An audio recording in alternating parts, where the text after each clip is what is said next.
Faites appel, s'il vous plaît, Monsieur le greffier. Monsieur Santa-Riccia, Présent. Monsieur Santa-Joseph, Monsieur Santa-McLean, Monsieur Santa-Gorse, Présent. Monsieur Santa-Farnham, Monsieur Santa-Balash, Présent. Monsieur Santa-Green, Présent. Madame Santa-Ferguson, Monsieur le Connétable de Saint-Helier, Monsieur le Connétable de Saint-Clément, Présent. Monsieur le Connétable de Saint-Pierre, Présent. Madame le Connétable de Saint-Laurent, Présente. Madame le Connétable de Sainte-Marie, Présente. Monsieur le Connétable de Saint-Ouen, Présent. Monsieur le Connétable de Saint-Brelade, Monsieur le Connétable de Saint-Martin, Présent. Madame le Connétable de Saint-Sauveur, Monsieur le Connétable de Gruville, Présent. Monsieur le Connétable de Saint-Jean, Présent. Monsieur le Connétable de la Trinité, Présent. Madame le Deputy Martin, Présente. Monsieur le Deputy Southern, Madame le Deputy de Gruville, Présente. Madame le Deputy Hilton, Présente. Monsieur le Deputy Lafondre, Présent. Madame le Deputy de la Trinité, Présente. Monsieur le Deputy Lewis de Saint-Sauveur, Présent. Monsieur le Deputy Tadier, Monsieur le Deputy Noel, Madame le Deputy de Saint-Jean, Monsieur le Deputy Higgins, Présent. Monsieur le Deputy Masson, Madame le Deputy Pinnell, Monsieur le Deputy de Saint-Martin, Monsieur le Deputy Bryans, Présent. Madame le Deputy de Saint-Pierre, Monsieur le Deputy Rondell, Présent. Monsieur le Deputy Mezek, Monsieur le Deputy Lewis de Saint-Helier, Présent. Monsieur le Deputy de Saint-Ouen, Présent. Madame le Deputy Dublé, Monsieur le Deputy Labby, Présent. Monsieur le Deputy Wickenden, Présent. Monsieur le Deputy Bree, Présent. Monsieur le Deputy Norton, Monsieur le Deputy MacDonald, Présent. Monsieur le Deputy de Sainte-Marie, Présent. Monsieur le Deputy Truscott, Présent. Monsieur le Deputy McClinton. Monsieur le doyen.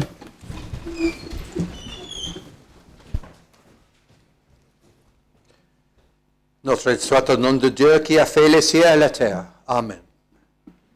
Seigneur Dieu, Père éternel et tout-puissant, qui a établi les gouvernements et les puissances de la terre, pour le règlement et pour la conduite du peuple, et qui nous a commandé d'avoir toujours pour but la gloire de ton saint nom. Nous te prions qu'il te plaise de donner à cette assemblée le don de conseil et de prudence, d'unir les cœurs et les affections de tous ceux qui la composent, et de les conduire tellement toi-même par ton Saint-Esprit, que toute leur délibération est accompagnée de ta bénédiction. Voyez assis au bien et au soulagement du peuple que tu as plu de commettre à leurs soins. Quand nous t'en prions au nom et par le mérite de ton Fils bien-aimé Jésus-Christ, notre Seigneur, qui nous a enseigné de t'invoquer en disant: Notre Père, qui es aux cieux, ton nom soit sanctifié, ton règne vienne, ta volonté soit faite dans la terre comme au ciel. Donne-nous aujourd'hui notre pain quotidien, et nous pardonne nos offenses, comme nous pardonnons à ceux qui nous ont offensés. Et ne nous induis pas en tentation, mais délivre-nous du mal. Car toi est la reine, la puissance et la gloire, au siècle et siècle. Amen.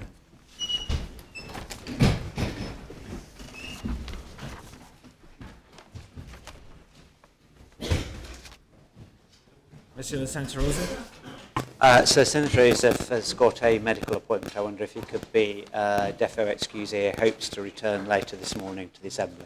Il faut excuser. Monsieur le Santa McLean, Défaut. Monsieur le Santa Farnham, Présent. Monsieur le Connétable de Saint-Brelade, Présent. Monsieur le Deputy Southern, Monsieur le Deputy Tadier, Monsieur le Deputy Masson, Malade. je remercie Monsieur le Deputy Masson est tellement disposé qu'il ne peut pas assister au test en exposer sa santé. Madame le Deputy Pinnell, Défaut. Monsieur le Deputy Mezek, Madame le Deputy Dublé, Défaut. Monsieur le Deputy Norton. Présent.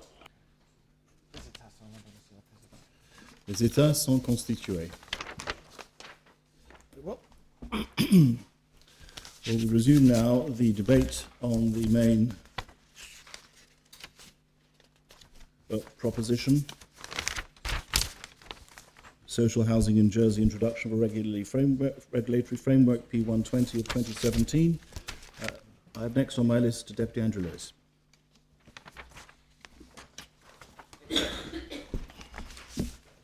know that the Minister and her officers have put an awful lot of work into this, and they obviously believe that it's entirely necessary to do so. And I don't want you to trivialise that at all, because officers behind the scene have worked very hard at this. However, I am, I'm afraid, drawn to the conclusion of the scrutiny report on page 7, where they say that is this really necessary, is this really the right time, is it over-regulation? Should we not be waiting for the draft, or the running law, for example, which is going into to take bite and actually work and be and do what it says it's supposed to do? I'm inclined to agree with Scrutiny's view on that. The thing that interests me particularly in the report from the Housing Minister is where it says that the proposals also include the introduction of legislation to regulate the identification of housing need in Jersey. I'm not quite sure how that can be done through regulation, but that's very encouraging. It hopefully will solve some of the problems we have, or at least identify what they are, so we can find solutions to them. It also goes on on the same page of that report to say that it is recognised that the housing trusts are independent organisations that have operated successfully on a voluntary basis for many years, governed by their own constitutions. In addition, Andium Homes is a state-owned company with its own relationship with the Minister of Treasury and Resources through a memorandum of understanding. To me, that says it all. Those elements of our housing stock, i.e. social housing, are well regulated through the Ministry of Housing and through the excellent works of the Homes Trusts and other related organisations. These are trusts and charities that have a very strong remit for doing good, doing the right thing, achieving an awful lot with very little. In other words, they're self-regulating. They have no profit motive. Andium Homes has no profit motive, has a motive to create the best they possibly can with the budgets they're given. The regulation that's really, really important to me is the regulation that the Environment Minister put through only a few months ago. I saw in my district some appalling housing conditions when I was electioneering, and since I've been a constituent politician in that area. That regulation will go a long way to resolving some of those issues. I'm not sure that a regulator regulating the activities of the Housing Ministry will do very much more, if anything. To me, that falls on the shoulders of the Housing Minister. And others have said similar.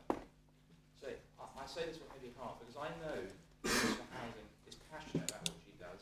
I know that she believes this is the right thing to do. I'm struggling to understand why that is the case after what I've just said and what I've seen in the scrutiny report and what I've seen in her own report on page 3. So I'm really sorry, Minister, but I can't support this at this time. And that's no slight on the Minister at all, or on her excellent team. But there's nothing here at the moment that convinces me this is entirely necessary with everything else that we've done in recent times regarding to improving regulation in the area of housing. Now, other members may have a slightly different view. Some have expressed a similar view to me. I await with interest to the Minister for Housing because I hope that she can convince me this is necessary, because I know that she is passionate about this. If she can do that, this is what debate is about. I may change my view. At the moment, I cannot see, as scrutiny has said, sufficient evidence to justify another layer of regulation in a market that could do perhaps, well, we could do with less regulation in all sorts of areas. When it's absolutely necessary, we in this Assembly should regulate to protect those individuals most needed. In this instance, I can't quite see that. But I'll allow the Housing Minister in the summing up to persuade me and others that that's the case at the moment. Deputy Tadier. Thank you, sir. We hear a lot about red tape from the Council of Ministers. Now, red tape is just a pejorative way, for those who don't like it, for describing regulation. And we all know that we need regulation in various areas. That was established yesterday. We were reminded of that by various speakers. And what we've got here, unfortunately, isn't red tape. It's actually blue tape. And now red tape and blue tape are very similar. It's just blue tape is what you get from a Tory government when they're trying to do red tape, but they completely mess it up because it's completely ineffective. And so their attempt at regulation, and they might try and hide it by words like Jersey-specific, light touch, whatever that means, co-regulation. Maybe the education minister is going to start doing co-examining at school. So to save money on the budget for teachers and examiners, you mark your own papers, students. You just exchange them amongst you. You tell us what you think you deserve. I think I should get an A star. My colleague thinks that. What do you think? Oh, yeah, we'll all end up with A stars.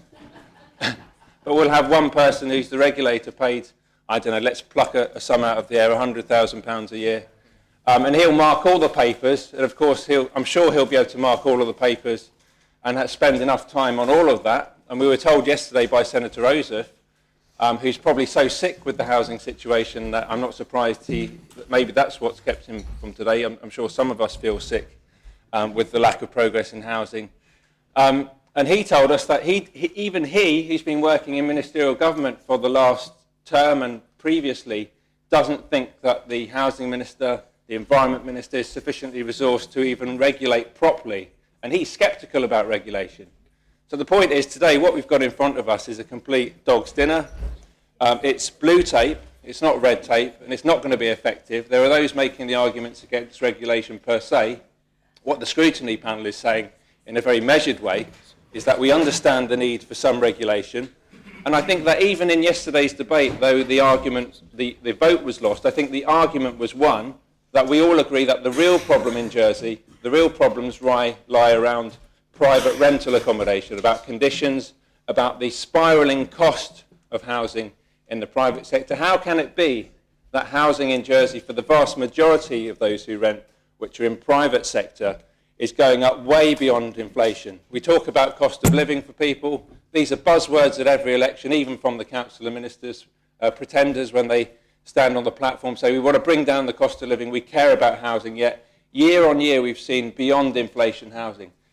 4 or 5 years ago, you rent a 2-bedroom flat in St Helier, ample big flat with parking for £1,000. Nowadays, you'll be lucky to find a 1-bedroom flat in the centre of St Helier of the same quality for £1,400, and it won't come with parking. That's the reality, 40% increase within about 4 or 5 years, yet this Council of Ministers don't care and are completely inactive when it comes to where the real problem lies, yet they seek to distract by saying, let's regulate social housing where the real problem isn't. Of course, the problems in social housing are created by the 90% market rates. You do a quick straw poll, like I did yesterday, saying, can you tell me if you live in Andium what you pay for your rent for a 3-bedroom property? Now, completely aware that properties are not all going to be the same. Vast disparities there. Some people may be paying £250 a week for a 3.5-bedroom place, others paying £400 a week for effectively the same place because they're new tenants. It's in complete disorder, and of course that's going to be the argument, oh, that's why we need regulation. That's nonsense. That's why we need to get rid of the 90% rates in social housing. It isn't social housing anymore. This Council of Ministers and the previous Assembly who voted for it destroyed social housing. We need to have proper social housing back on the agenda before we try to regulate social housing, because it doesn't exist anymore. This is complete nonsense. I suggest we go with the scrutiny panel. We don't rubber stamp regulation which isn't effective, and we come back in the next Assembly with a housing minister who has real teeth, a Council of Ministers who has real passion on the housing issues, and to right some of the wrongs that have been allowed to go on in Jersey for so long. This isn't the way to do it. Any other member like to speak? Senator Ferguson. Just a small comment, sir. We've heard a lot about... You may prefer not to hear me.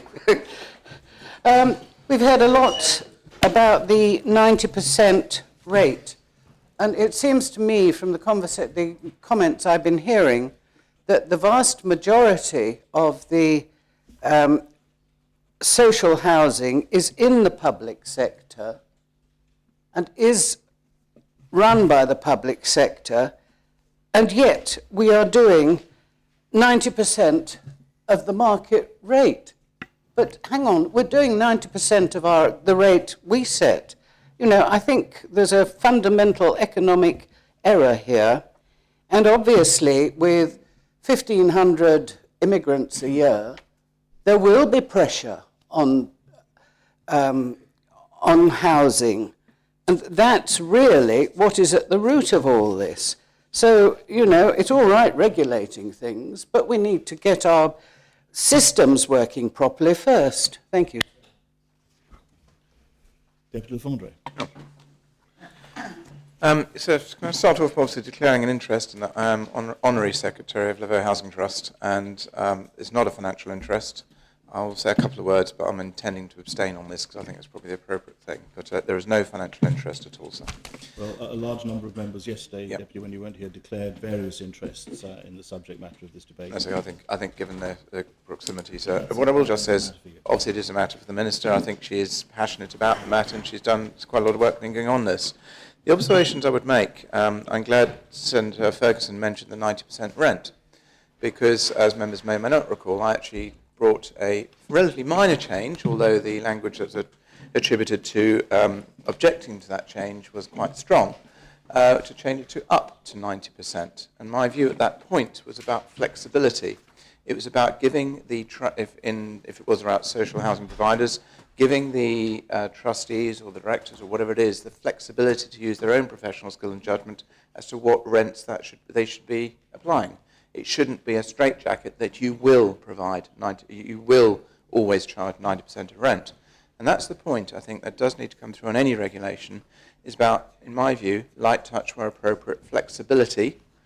I have to say my personal view, I'm speaking personally here, is that if you're going to regulate, you regulate. It shouldn't be about who receives money from whom, who is funded by the states and who isn't funded by the states. What does that actually mean? If you're going to regulate the sector, you regulate the sector. I think the other observation I would make that does mean, ultimately, that things like parish housing probably get caught by this at some point. And I think from that perspective, Conotabs and parish representatives need to think about what regulation looks like. That goes back to the issue around flexibility and light touch to an extent, depending on the circumstances. That's an observation, that's what I'm going to say on that. What I would say, as well as an observation, I think Deputy Andrew Lewis has probably commented on it. I guess other people may well have been, and for that, by the way, I do give my apologies. I was caught up in the fog delays from yesterday, as I think members know. Is there any money that is caught up or absorbed by the costs of regulation does mean less money that goes into repairs and maintenance or providing accommodation, and less rents go up? And that's why, again, the light touch issue is important.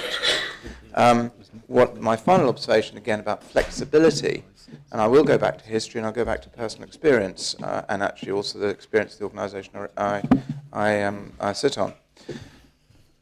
I've been a trustee for a member of Laver Housing Trust for about 20 years, I think. And in fact, I'll go back further than that. I believe probably the only member in this assembly who will remember it will be Conotab of St Clements, with the issues around Troy Court back in 1989. And the issues that arose then were about actually flexibility.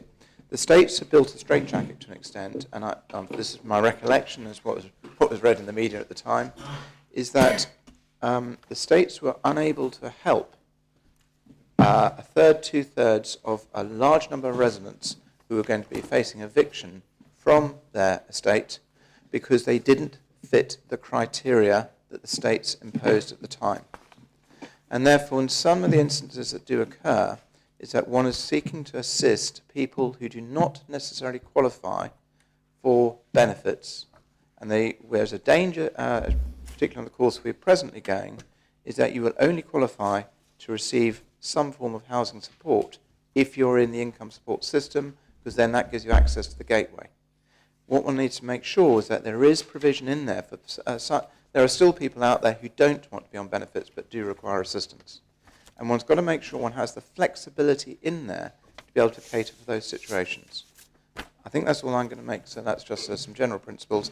I have to make one other comment, so unfortunately, because of all the timings and delays with travel and things, there's A, a planning inquiry going on today, and there's B, another matter I'm involved in something else, all constituency issues, so we'll be in and out of the Assembly at various points. I give my apologies to the Assembly on that matter. Thank you, sir.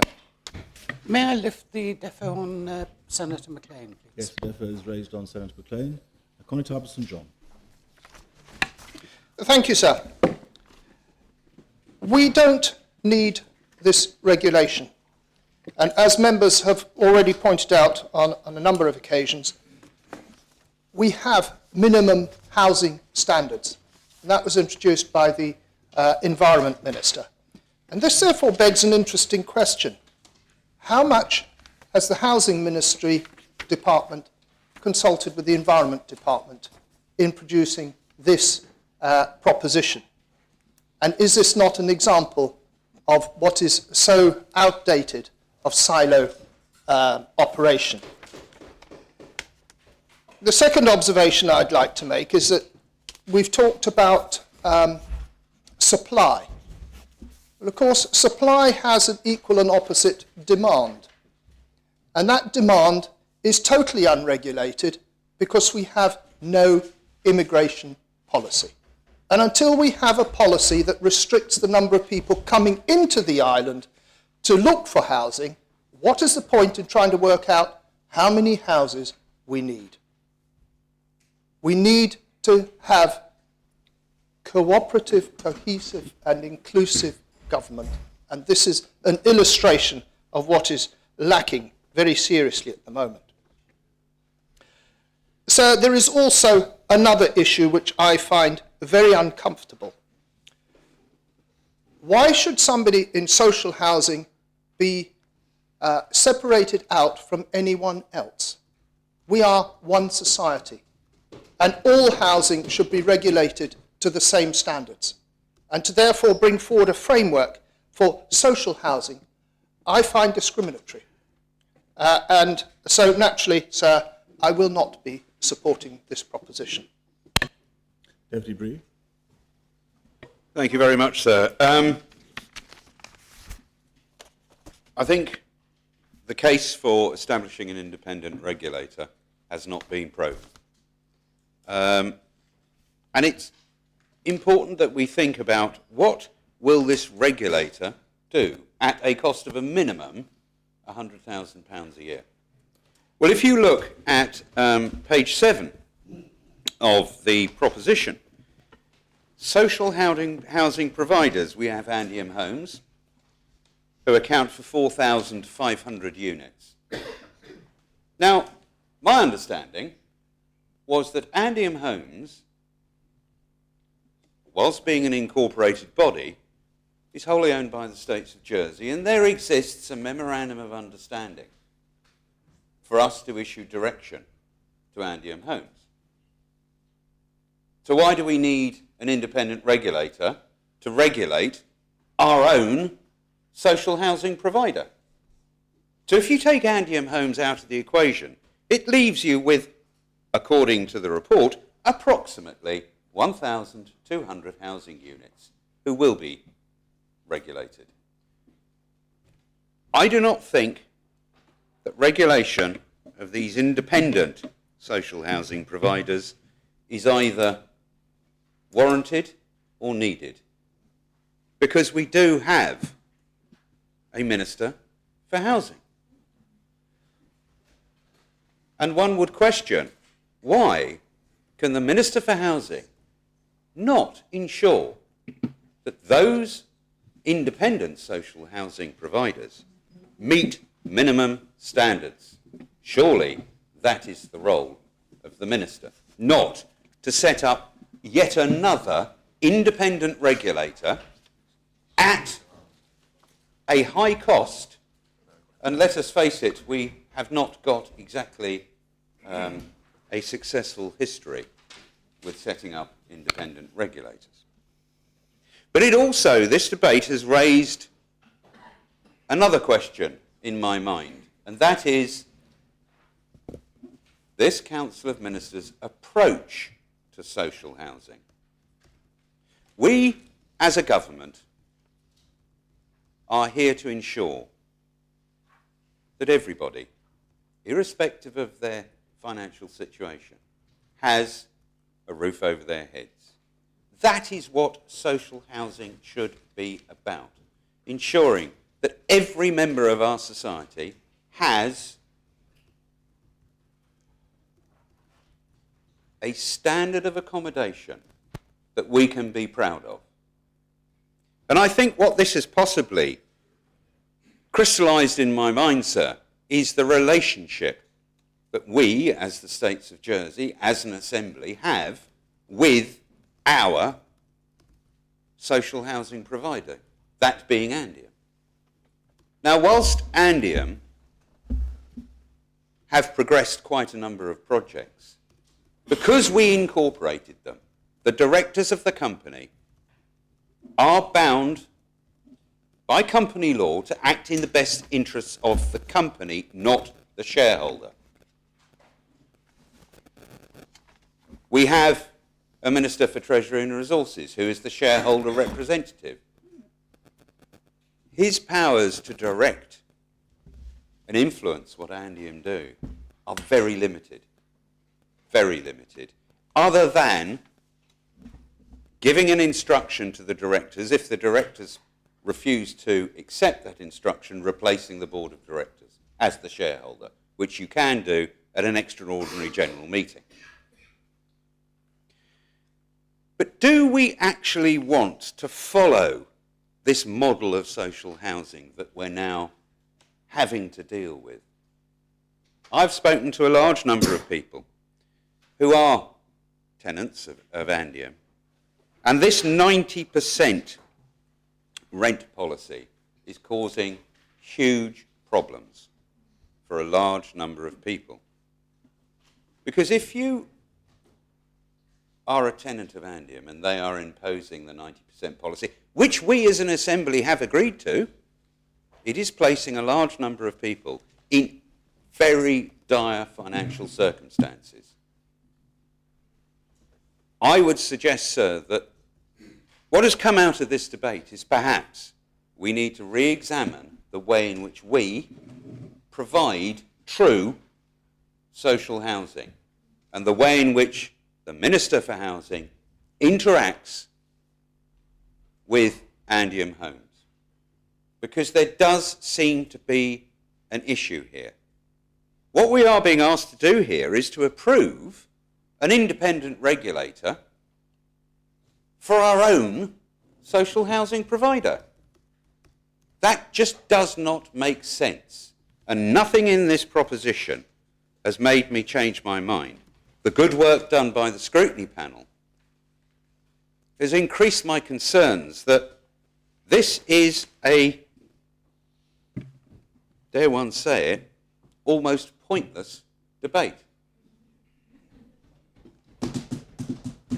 And therefore, I cannot support it. I honestly cannot support introducing an independent regulator to regulate our own operations. We have minimum standards for rented dwellings. Surely that is what we should be looking at. That is what we should be ensuring, that no member of our society is living in substandard dwellings, irrespective of who the landlord may be. Thank you, sir. Senator Green. Thanks, sir, and I'm pleased to follow the last speaker. Sir, we seem to have very short memories.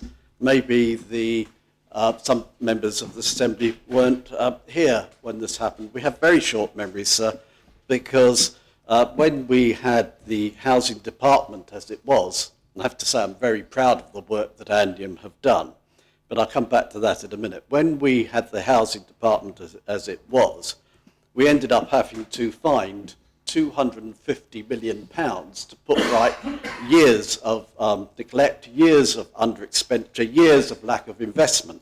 And we can find loads of other examples in the public sector. Had the regulator been there to ensure that this assembly did make the right resources available at the right time, albeit that it was directly under this assembly. Had the regulator been there, we might not have needed to have raised £250 million to put it right. But it's more important than the money, sir. It's about the quality of lives of the tenants that live there.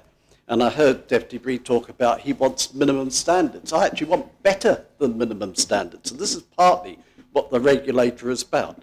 Don't throw it out just because it regulates only the social housing. There may be more to be done later on by regulating it slightly differently. And I don't mean that by two standards. What the Minister's trying to do here is to regulate things like, I mean, I don't know if members have all read the report, but things like the guarantee on the interest rates.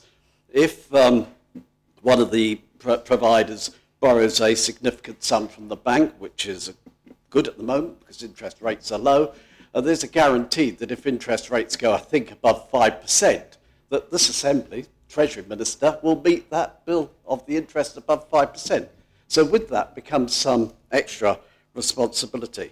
So you have to ask yourself, what's the difference now that Andium is incorporated and when it was a States department? Well, there's no change in staff. No change in staff whatsoever.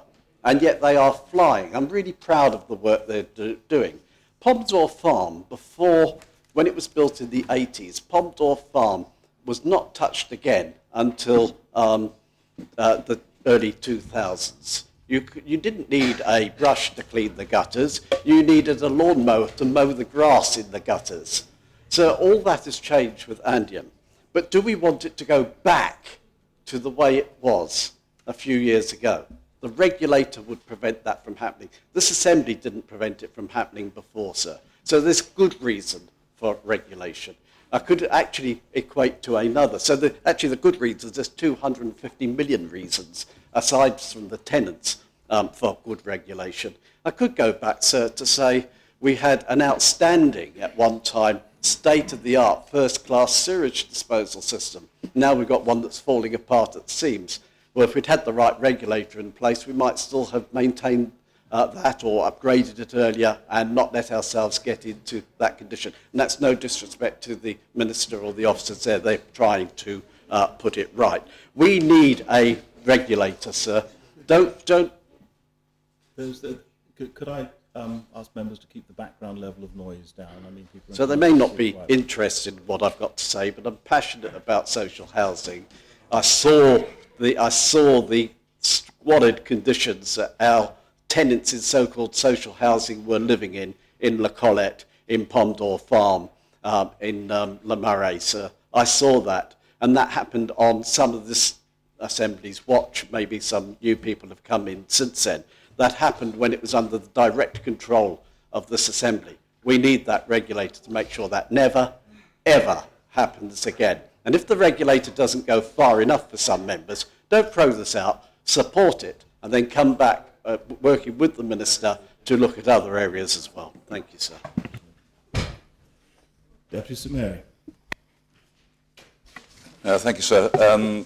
As members will be aware, I am chairman of the relevant scrutiny panel in this case, and my views are adequately covered in the report to which various members are referred to.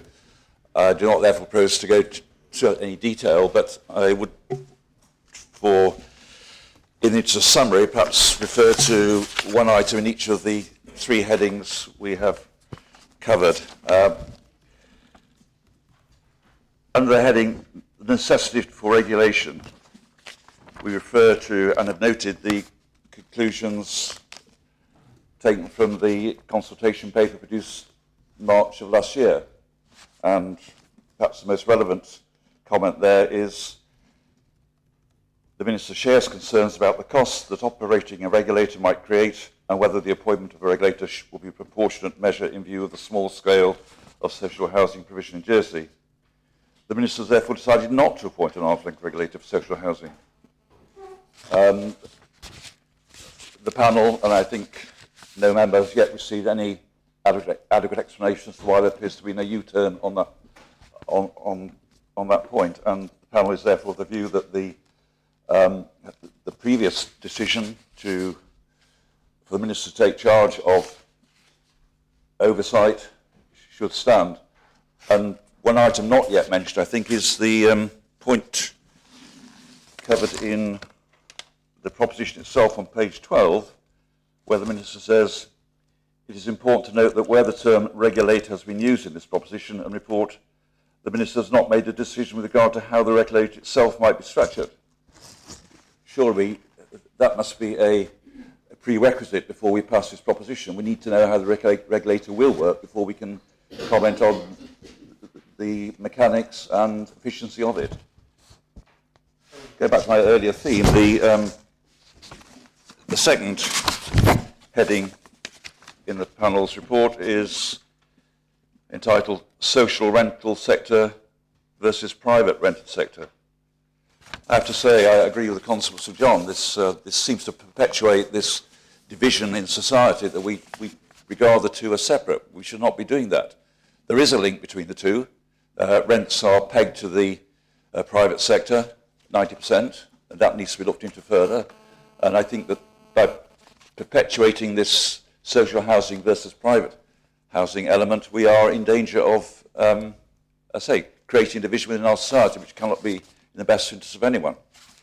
And that leads me on to the conclusion. Various members have noted already that we have only recently passed the Rented Dwellings Law designed to improve better standards.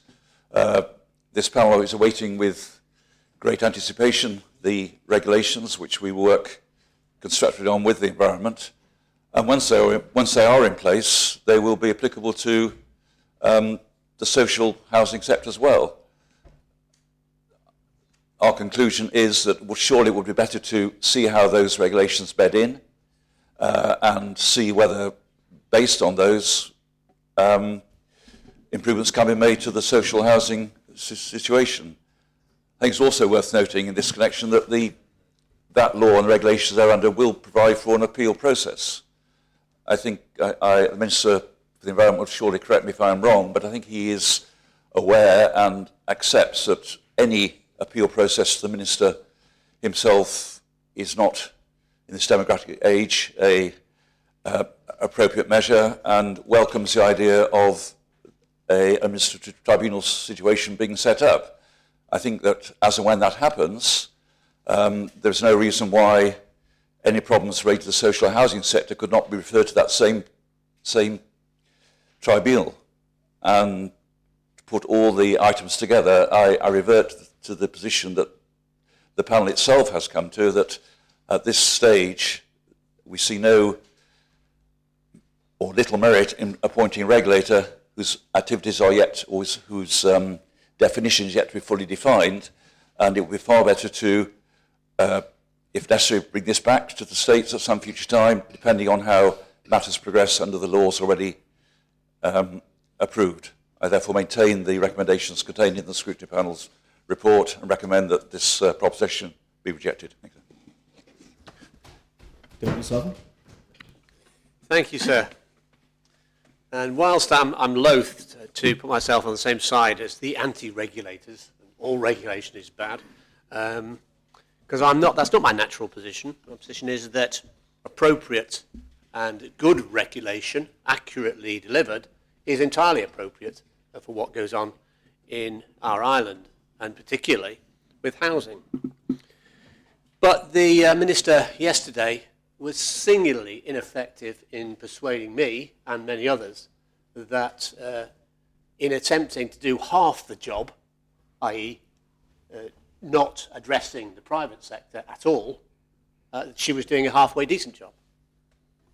So on that ground alone, why hasn't she done the full job? Why hasn't she said, we'll accept the amendment and deliver across the whole housing sector? Then I can't possibly support her.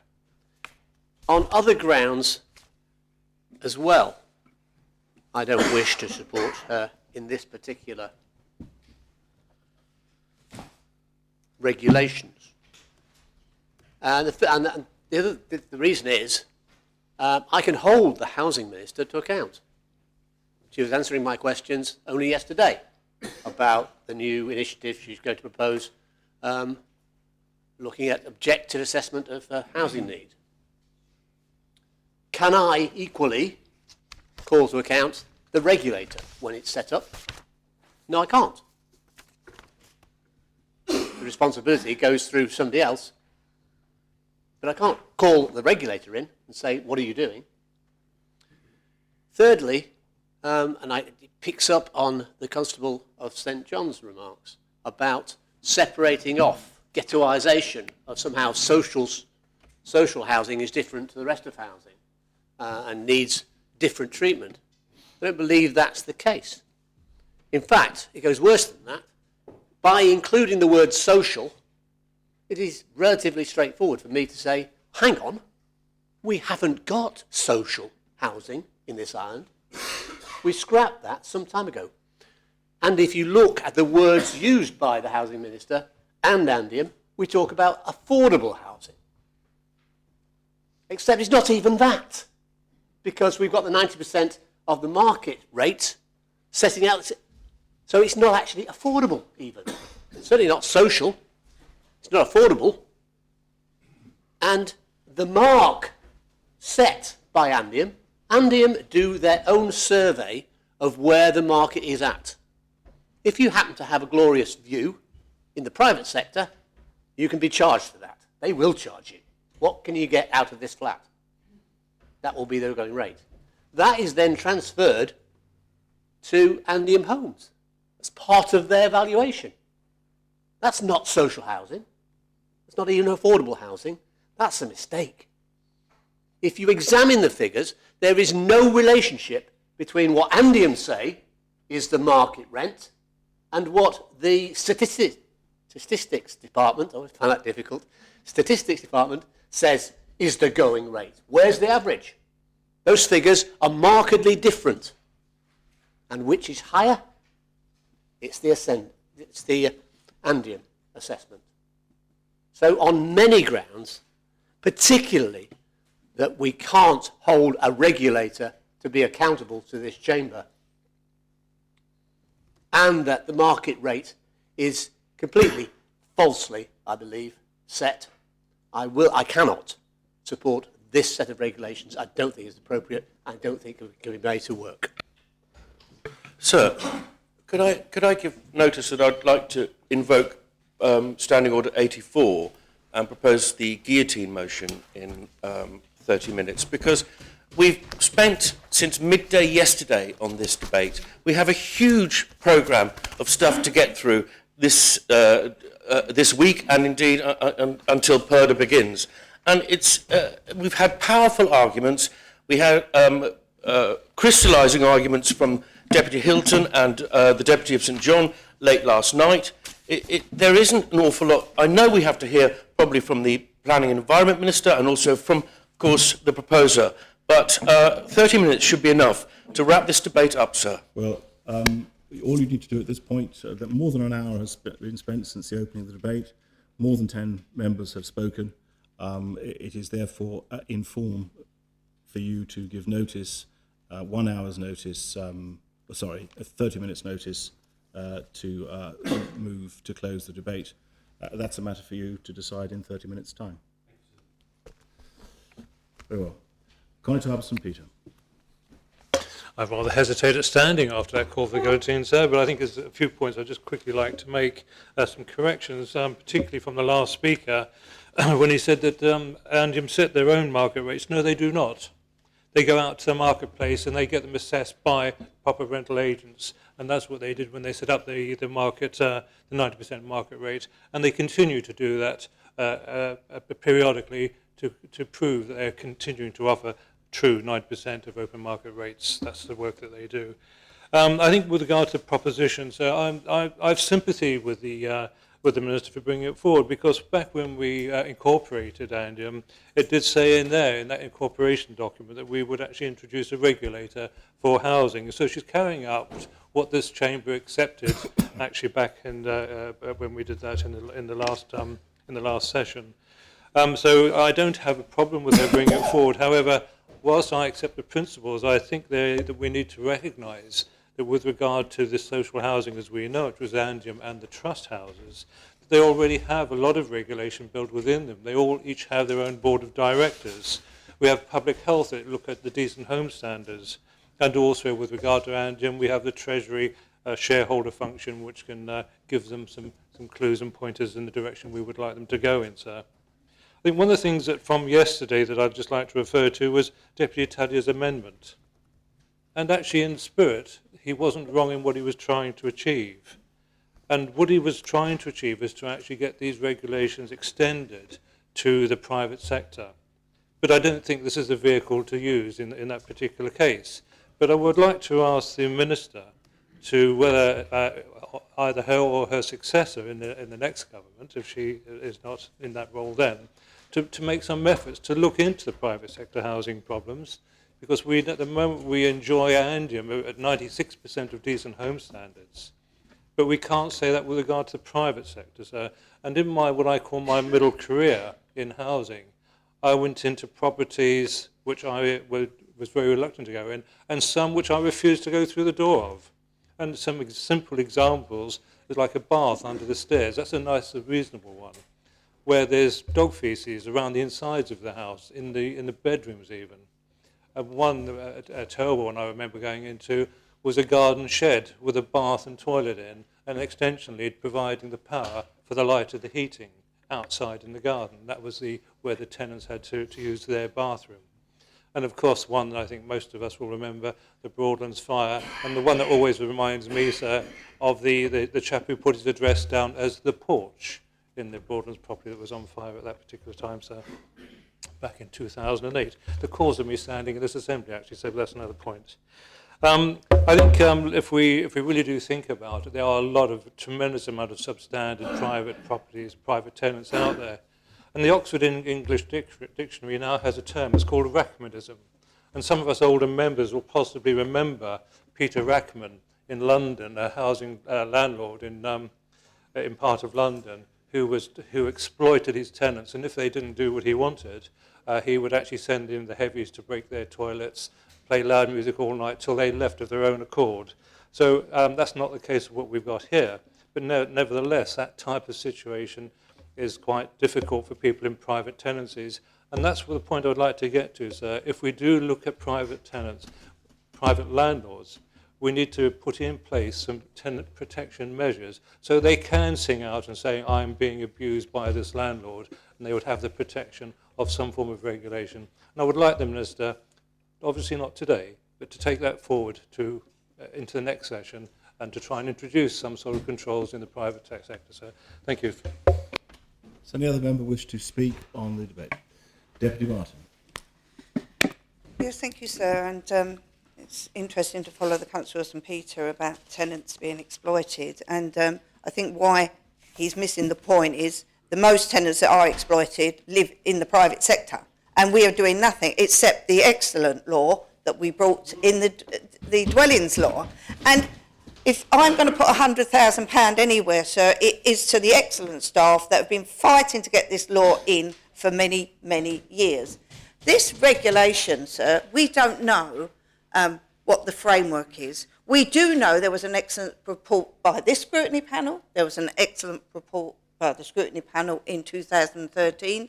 Not even sure that regulation would be appropriate, and to explore other options. But so suddenly out of the blue, we've now got this, as Deputy Russell Labby has said, having a pointless debate just before when we've got real work to do.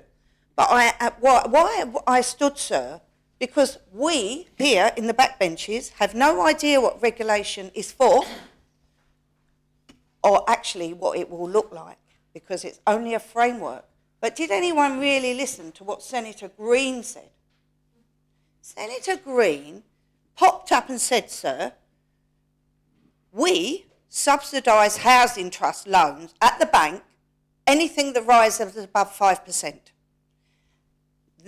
We set that up. I wasn't in the States at the time. I got dragged down here kicking and screaming saying they're bringing this in, and it was how they brought it in. But this regulator is not going to make, unless he's got a time machine, sir, and he's going to go back to 1999 or 8, when they set up the housing trust with the stupid rules that we were the backstop, the taxpayer, and they gave them all the land. This is what Senator Green said. So what does the inner circle know that we don't know. He can't take that back. He will see it on Hansard. The regulator will be looking at interest rates. Well, when did Jersey ever set its own interest rate? And he will be worried if they go above 5% because, and he turned around, sir, to the House Treasury Minister and said, because the Treasury Minister will have to step in over 5%. Where's this written? Even the Housing Minister's sitting there, sir, with a puzzled look on her face. I didn't make this up. Senator Green has had a conversation somewhere around that Council of Ministers. It's not in any of the paperwork that we've seen. It is absolute rubbish, sir, that we are being asked to pass today. We don't know what it will look like. There's no urgency. Last night, I thought, a few of us met after work, so we were going to a presentation at the town hall, and we said if the council's got any sense, the first thing that he will do today, or the Minister for Housing or the Chief Minister will stand up and pull it. Because if you can't see the writing on the wall, sir, we can't see what the regulations will look like. You're only going to do your own, the Minister. As Deputy Southern says, the Minister is the person I'm holding to account. When we went to Andy and we were told we wouldn't need a Minister for Housing because of they were going to do this. But we've kept a Minister for Housing. They look at policy and strategic aims. They are not exploiting their tenants. We have other laws now. And myself and Deputy Southern and other people who have been fighting for tenants' rights for years, I will not be lectured to, sir, by Senator Green. I am literally phoned up and said, oh, the people at Andy are more social, said to ring you. This is their staff telling them, oh, well, Deputy Martin normally does cases of housing or social security. If we can't get you, Deputy Southern or a few, and then I'll say, well, go to your parish deputy and we'll see, we'll work together. If it's not St Helier, if it's St Helier, it is. I never ask what parish, what district they live in. It's just stupid, sir. This is no time to be forcing this through. We don't need it. It shouldn't be brought. When PPC went out to ministers and, only legislation that needs to be brought urgently, bring it. This should have been the first one. It could have waited. So on that, but this is very interesting. You really should be listened again to what Deputy Senator Andrew Green said. He's now made up a new reason why we need a regulator to regulate interest rates and why they set up housing trusts in 1997, 8 and 9. They were stupid then, but they can't regulate them now. Thank you, sir. Deputy St Martin. Thank you, sir. Sir, I haven't looked forward to this morning at all. I always knew this debate was going to be difficult for me. And I've said previously in this House that as Planning Minister I consider I've done quite well if everybody I deal with is equally unhappy. And I'm going to do my best to do that in this Assembly this morning, because I think I'm about to make myself unpopular across the whole House, and I won't be able to do right for doing wrong. I'm going to vote in favour of the Minister's proposition this morning, but I'm not particularly going to speak in favour of it because she knows that I'm not 100% convinced. I am comforted, however, and only slightly comforted, that it's a principles-only debate and the detail, if it goes through, will have to come back to us in this Assembly. I'm grateful, sir, for the support that I've been given around the Assembly for the Rented Dwellings Law, which we so rightly brought in quite recently. It's a really good piece of legislation, and the detail I'm really trying hard to bring back to this Assembly before the elections. And if there's anybody listening across the road in Maria House, our hard-working officers over there, can I please say to them any extra effort they can put into allowing me to get this back to the Assembly before the election would be very greatly appreciated by all of us. But, sir, that law is going to put minimum standards in place for everybody. But Andium, who we've spoken about already, are doing better than that. They're building to better home standards. They're exceeding those better home standards. I'm also comforted by the objectively assessed housing needs survey, which has recently been announced.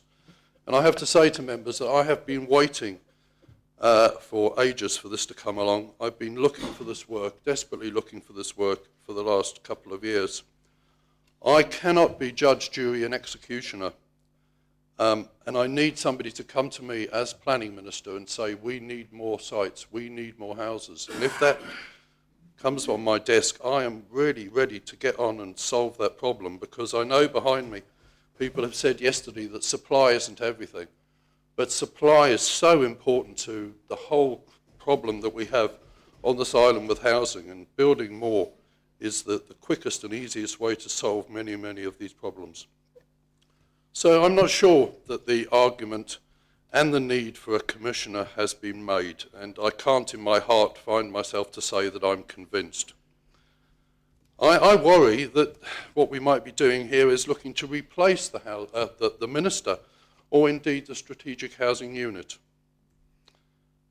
Well, I've read so many papers recently, and many of them have used the word commissioner. You know, I worry one of these days we'll be proposing a commissioner for commissioners. There'll be so many of them around. So we're a small island. Should we not allow the new systems, those good new systems that we have working at the moment, should we not allow them to bed in and review the situation in a more considered and proportionate way in the next session of government? Does any other member wish to speak on the proposition? Chief Minister. Thank you, sir. Regulation to the left, regulation to the right. Some is blue, some is red, we've heard. Regulation light. So I think I, like the Minister, sense the way that this debate has been going, not only this morning but yesterday afternoon. Those that don't think this regulation goes far enough are not going to, I see they're no longer in the Assembly, they are not going to vote for this proposal. And those who feel that actually regulation is not necessarily aren't either. Perhaps the Minister today is a victim of her own success, because Speaker after Speaker have said that some of the proposal that the Environment Minister has brought forward, other pieces of work that are due to come forward, and the scrutiny panel itself are suggesting that we should let the work that's already been agreed and in progress settle in and see if that's working before the regulation. The reason I stand, sir, is because it wasn't always like this. It's not that many years ago that member after member in this Assembly stood and bitterly complained about the state of social housing in our community. Senator Green said there were 250 million reasons why we should support this proposal. But I am sensing that because of all the good work that has been done, because of the good work of Andiam and the work of support that the Minister has given them, there is a sense that things are going, okay, there's been some criticism of the 90% rent, accept that. There is a sense that because things are improving, that then that is a trajectory which cannot stop, and that we will not revert back to the old ways. So that's a risk. Members, by rejecting this, will be taking a risk that we won't go back to where we were, and that's perfectly... they're shaking their heads, sir, but those members who sat in this Assembly have seen the state of housing, they've seen the conditions, they've seen the underinvestment, and I'm not criticising them, sir, some who were suggesting that I might be, but it's a risk that it reverts, and I wouldn't want it to revert. There's also been an argument running, sir, that because they're a wholly owned body of the states, this Assembly will be competent in ensuring that there's no reversion to those historic conditions. So if we think about care homes, we know there that regulation had to be deferred because the care homes that were overseen and in states' ownership were not meeting the standards in the private sector. So we just have to be careful that we don't take the good progress that has been made for granted. And the proposal of the Minister is a way of us ensuring that that good progress is not taken for granted. It would be easy for the Minister to pull the proposal, as Deputy Lavey suggested. She is not that sort of Minister. She's put a lot of work into this. She can see the benefits. It's disappointing, I know, for her, as it is for me today, that many members are not, because they're looking at the good work and therefore thinking regulation is not necessary.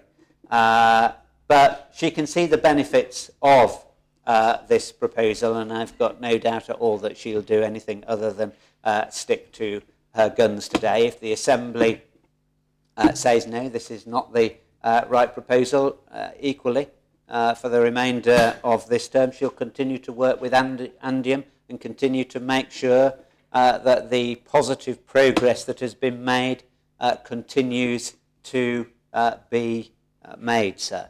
So I don't think we should take that good progress for granted. This is a proposal that means that we won't need to, because when we look elsewhere, things in states' control without regulation are not things that we can be proud of. And let's just look at the care sector in that regard, sir. Thank you. Deputy Higgins. Thank you, sir. And for Deputy Lavey, I'm going to be very brief. I shall not be supporting the proposition, and I'm not going to go into the reasons because they've already been elaborated by the scrutiny panel and many members, and I agree with the arguments against supporting the proposition. However, I do want to take issue with what Senator Green said. For the benefit of people who are in this Assembly who don't know the history of why housing was in such a mess, it was because of the Council of Ministers of the day insisted, and with the aid of Senator Lohmann, who I do note in the paper is highly critical of housing and says we must build more housing and everything else, he paid into the Treasury the money that was supposed to be used for the maintenance of the properties and building new ones. So the failure was the failure of the then Council of Ministers. And I might add, it was also the failure of the states, because states members didn't oppose it and fight for social housing and more housing for people. So I don't believe we need a regulator. We need an effective states who, when proposals like that come forward, will vote them down. And so just bear in mind, the £250 million that had to be borrowed was because of the failure of the then Council of Ministers and successive Council of Ministers in failing to invest in that housing stock. And again, just one other comment I'll make, and it was made, I think, by the Constable St John, and that is building more houses is not the only solution. Even if we build more houses, unless we have an effective population policy, we'll be constantly chasing the new targets. We need to get population under control first, meet the demand that we've got without adding to the demand. It'll be a never-ending cycle otherwise. So, as I've said, I will not be supporting this proposition.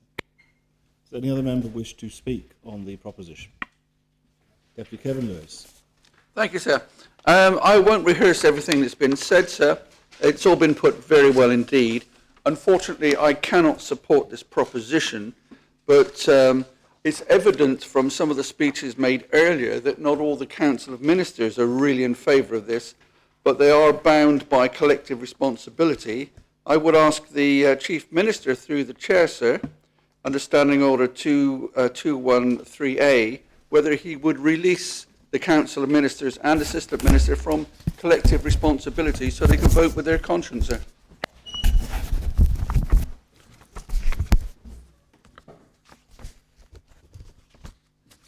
Two 213A, you cite. Is that in it? It's up to the Chief Minister to decide. That's the lodging requirement. That would be a statement about collective responsibility. Okay.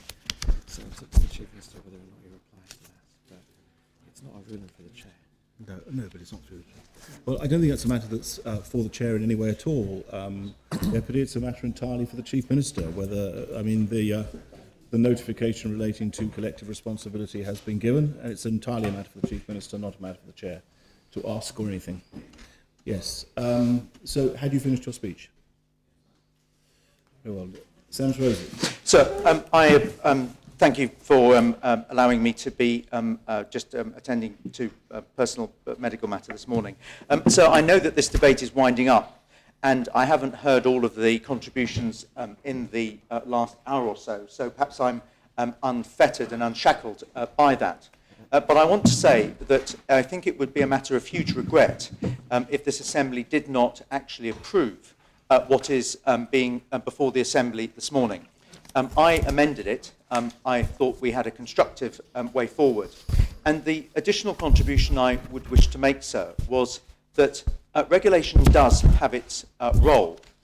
Oversight has its role, as I think is very clearly articulated this morning by the very helpful and positive contribution that the new Commissioner for Children has had, making observations about improvement and championing what is important in relation to social housing and social housing tenants' issues. It doesn't have to be the full, it doesn't have to be, we're not approving the law. What we're doing here is approving the principle of having an independent person overseeing and championing what are the rights of social housing providers. And if it's done properly, and it will be up to a future Assembly to actually agree the detail, how, what, and all the detail, and the oversight. But it can't be right that after all that has happened in relation to social housing, all of the problems that have happened with social housing over so many years, the appalling circumstances in which many people have lived, the lack of investment, and all those other things. I don't in any way undermine the issues of supply, but there is issues that need to be held to account. And the providers of social housing, yes, we've got Andium, so perhaps there's a lighter approach that can happen with Andium because of the arrangements that they're owned by the states through the shareholding function. That can be reflected in the legislation that comes forward. But there are other social housing providers that do need an appropriate oversight, which the Minister does not have. And if members are concerned about improving the lives of individuals, and they're improving the lives as we have done so, and the decisive action, the positive action that can happen, for example, in the area of children, where there is clearly an issue. If members don't think there is an issue in relation to some issues of social housing providers, then they'll vote against it. But if they think that there is an issue which can be improved by the appointment of a proportionate, pragmatic, and properly appointed legislator, we're not approving the detail here, sir. We're approving the principle. And the principle must be right. There is years of inaction on social housing that has been massively improved in years, but an improvement has to be made. And this, what message are we going to send out? That we don't want oversight of social housing in any way? That must be wrong.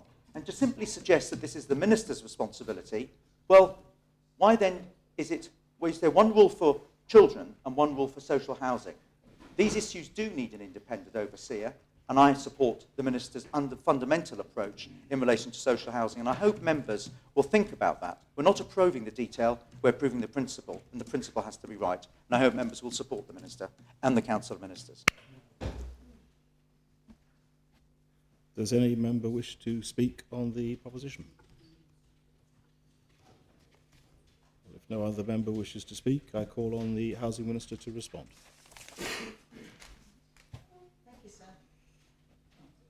Thank you, sir. I'll try and sum up because we've had, and I thank members for all their contributions, because I think despite it all, despite what the end result's going to be, I'd like to think that we've had a good debate on housing and all the issues both in the private sector and in the social housing sector. I'll try and answer most of the questions, but I shall be quite high level. Going back to this is an in-principle debate, as was requested by this Assembly back quite a few years ago. The actual detail, if this is approved, will come back to this Assembly. Social housing we mentioned that it has been underfunded for many years. And the reason that we put the £250 million bond is to really make it decent homes for all tenants. We all should have a good roof over our heads. I'll come back to that. I'll just literally do a little bit on the private sector. So the private sector, yes, there are issues. We know that there are issues, and that's why it's important the minimum standards law is in place, and it's going to be working. The Rent Safe, which is the environment, which was in health and social services, that environmental health was in health and social services before. When we tried to bring that minimum standards law back in 2010, we were laughed out of it because it was a snooper's charter. It was interesting enough here, states members think it's the best thing since sliced bread. I agree with them, but I wish we'd done it earlier. The minimum standards covers everything, all sectors. So if there are issues, we will know. If they're reported on, we will know about it. But this regulation is more than that. It's raising the level, it's going up a level to make sure that social regulation for social housing providers house, A, the right people, B, look after the bond, have care of the bond, and that they use it correctly. Also support tenants who are on income support. But on top of that, sir, we give them the extra incentive to do what they should be doing by accessing them to rezoned land. And also, sir, we give them guarantee if they need to go out and borrow for private borrowing. On top of that, also, they're exempt from tax. They don't have to pay, don't pay tax because they're a non-profit organisation. So we need to understand that we need to make sure that the social housing trusts, and so yes, they are doing a good job. I'm very pleased with that. Andim are doing a good job. This other social housing trusts are doing a good job. But this regulation is not just for today, next year, the following years, is to ensure that they will, as we want, good housing tenants, social housing tenants, that they can live in good accommodation and well regulated, well governed, good finance, that they're not going to go bust or belly up, if that's hope that's a good word to use, sir, into the future. So can I raise a point of order, please? Point of order, yes, of Well, I course. think it is, sir. The Minister is summing up on she's introducing a completely new subject that wasn't in her opening speech, wasn't spoken about, and now she's introducing a regulation that isn't in the proposition either, about finance. It's a point of, I was always told you shouldn't introduce the subject in your summing up speech. I'm sorry, sir, if I'm wrong. No, it's not a question of being right or wrong. It's, certainly, if we were in a court of law, that would be an unacceptable way to proceed, because there wouldn't have been the opportunity for argument on the points that were then being raised. But this is a political speech, and it is open to a politician to range fairly far and wide, provided it is within the reference points of the proposition in the first place. And so I think it's a matter to be dealt with on a political basis.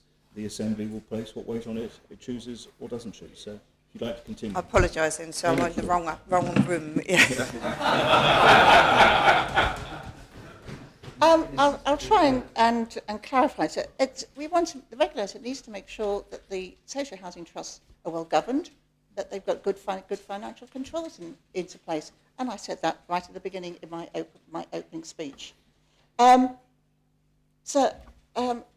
Mentioned about parishes. Parishes aren't included because if social housing providers are classed underneath the Social Security law for social housing providers, and they don't come into that. If they wanted to come into that, that would be fine, but they would have to apply into that, sir. Regarding the 90% rent policy, sir, yes, up to 90%, sir. It was set by this Assembly, and if anything, what I've said many times, sir, that now, perhaps the next year, perhaps the following year, it does need to be reviewed. Only 37% of Andium tenants pay up to 90% rents. So we need to have it, to be able to review it, sir, we need to have it ensure that there's enough clients paying that, so that the review will actually mean something, sir. This is a co-regulation. It is a, I said, it's a co-regulation, is where, not a light touch, but it is working with the trusts and for the regulator. I don't know if we've been for a long way. I am passionate now about it, sir. I think since, and perhaps initially I did change my mind. I think what the scrutiny panel said, I did change my mind, sir, because after seeing the Glenfell Towers, which was a terrible disaster, which should never ever have happened, we need to ensure that places that if that housing trust also failed in their duty, that we could take them over and allocate something to make sure that they do not fail. But also, sir, what the Commissioner of the Children's Commissioner has said regarding children, we need to ensure that we have good standards of housing across all sectors, sir, but especially with our social housing, because our social housing, they have to house. We ask them to house. I can't direct Andium to house the most vulnerable, but these most vulnerable have to be housed, and Andium and the other trusts work very closely with other agencies to provide the support that these vulnerable clients need. So, sir, I could go on, but I think everyone's probably made up their mind. I just think carefully, sir. It's those 5 principles, really, that this in-principle debate is about, sir. And I've mentioned them many times over the last, seems like 24 hours or so. So please bear that in mind. Andium are doing a good job today, and I hope they will continue always to do a good job, sir. But staff and think change. We need to ensure that the money that we've invested in them, the income support, sir, the access to rezoned land, good finance, good governance is there for the future generations, sir, and I make the proposition. Well, those the appellate is called for. I invite members to return to their seats. Ask the greffier to open the vote.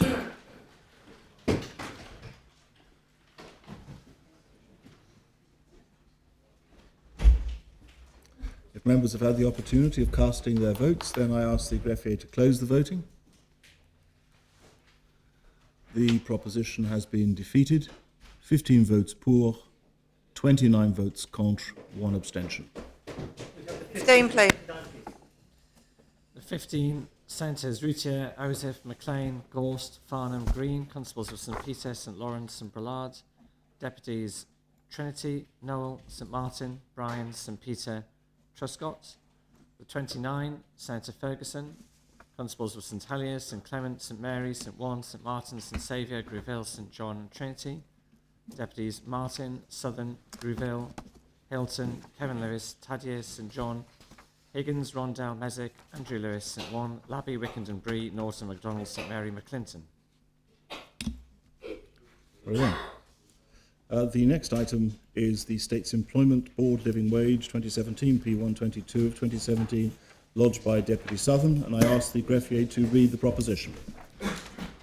The State has to decide whether of opinion A, to request the Chairman of the State's Employment Board to 1, seek accreditation for the States of Jersey as a living wage employer, 2, ensure that all directly employed States of Jersey staff are paid at least the Jersey living wage by 1st June 2018, 3, ensure that all subcontracted or agency employees engaged to deliver services for and on premises owned by the States of Jersey are paid at least the Jersey living wage, B, to request the Minister for Treasury and Resources, as shareholder representative, to urge those incorporated bodies of which the States of Jersey is sole shareholder to seek accreditation as living wage employers, and C, to request the Minister for Treasury and Resources to take steps to ensure that the wage rates offered by contractors to the States of Jersey are taken into consideration in the evaluation of tenders for goods and services issued by States of Jersey departments and other states bodies for which procurement activity is overseen by his department.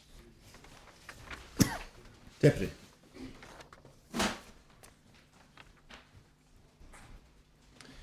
Thank you, sir. And it gives me tremendous pleasure to speak today on this proposition. And I'll start with the comments from the Council of Ministers, which says, it is entirely consistent with our approach for the States of Jersey to seek accreditation for the Jersey living wage, as established by Caritas. For this reason, Ministers will be supporting the proposition, and for which support I'm grateful. And before I start, I don't intend to be that long, if I can help it, over this, with the support of the Ministers. There's no reason why I should be, but I would like to say a few words. And the first words are words of thanks to two deputies, Deputy Andrew Lewis and Deputy Mezek, who've actually been largely responsible. They've sat on the steering group of Caritas to steer this through to this stage, and I'm grateful to the efforts that they've put in over time. And indeed, the question is, we've got to this position. What is that position? We are, I hope, today going to adopt the living wage, and the living wage, according to the UK Living Wage Commission, a living wage is an hourly wage defined as the minimum amount of money needed to enjoy a basic but socially acceptable standard of living. And that's what I would call a civilised mark. And it's important to note that the living wage is a voluntary higher rate of pay, of base pay, in operation in the UK and elsewhere, I hope here. It provides a benchmark for responsible employers who choose to pay their employees a rate that meets the basic cost of living. That's the definition. It's important to note that it is voluntary. Nobody is being compelled to adopt the living wage. Nobody has to, and there's no time scale on that. For some businesses whose business model relies on a lower wage, they may never adopt the living wage.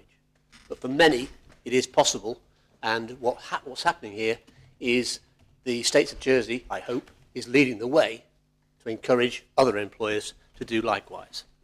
And as the Council of Ministers says, indeed, the public sector should lead the way as a good employer, which is why the Council of Ministers are proud that we already pay public sector employees at least the Jersey living wage of £9.75. And when I heard the Chief Minister last July at the Caritas annual meeting state that he was in favour of adopting the living wage for the states, I was tremendously impressed. I immediately rushed home and wrote what I thought was the appropriate paragraphs needed to seek and get that accreditation. And that's what I bring forward to you today. And just a brief word on accreditation. In Jersey, the charitable body Caritas has been licensed by the Living Wage Foundation in the UK to set the living wage rate for Jersey in consultation with the foundation.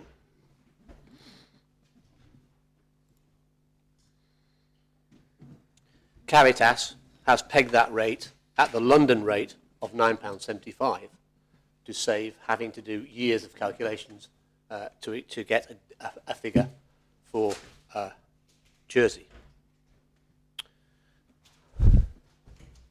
And the ability to pay all of your employees the living wage is an easy one, because in fact we already do just that. What's more difficult sometimes is to accept that we ought to pay our contracted workers working alongside our employees the living wage where possible. And the ministers say, in doing this, some practical issues may arise, but ministers are confident that these are issues that can be sensibly considered and addressed, as they have been by other organisations elsewhere who have signed up for the living wage as part of the process of seeking accreditation. And again, nothing need happen overnight. This is not overnight, we're going to adopt this and it's going to be compulsory. It's voluntary and it won't happen overnight. So where we have subcontracted workers doing state's business, what will happen is that expressing the intention to move to the living wage will be sufficient to acquire accreditation. And one waits for that contract to run out of time in order to renegotiate. Again, so things will happen given the commitment down the line.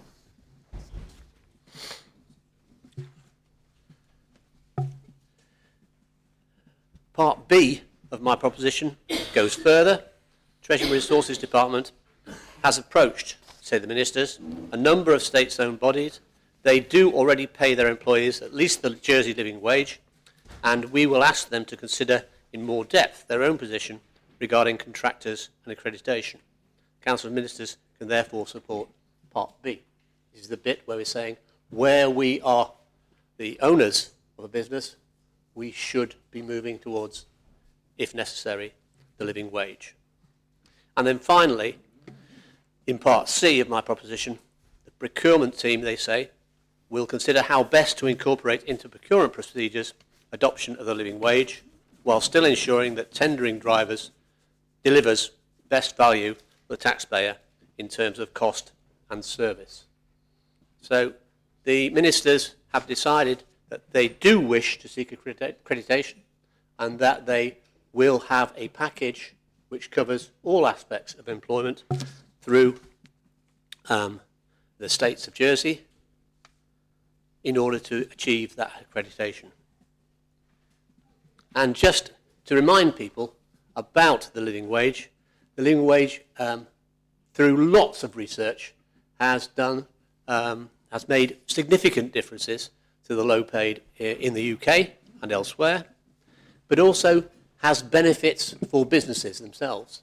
There's endless research showing how productivity is raised when you adopt the living wage, how your recruitment and retention rates stay better, so that your training bill goes down, that you achieve loyalty from your staff, and very often a better quality of service. Where an employee feels valued by being paid the living wage, then they give better service. So there are all sorts of advantages. It's a win-win, I believe, not only for the employee, but for the employer.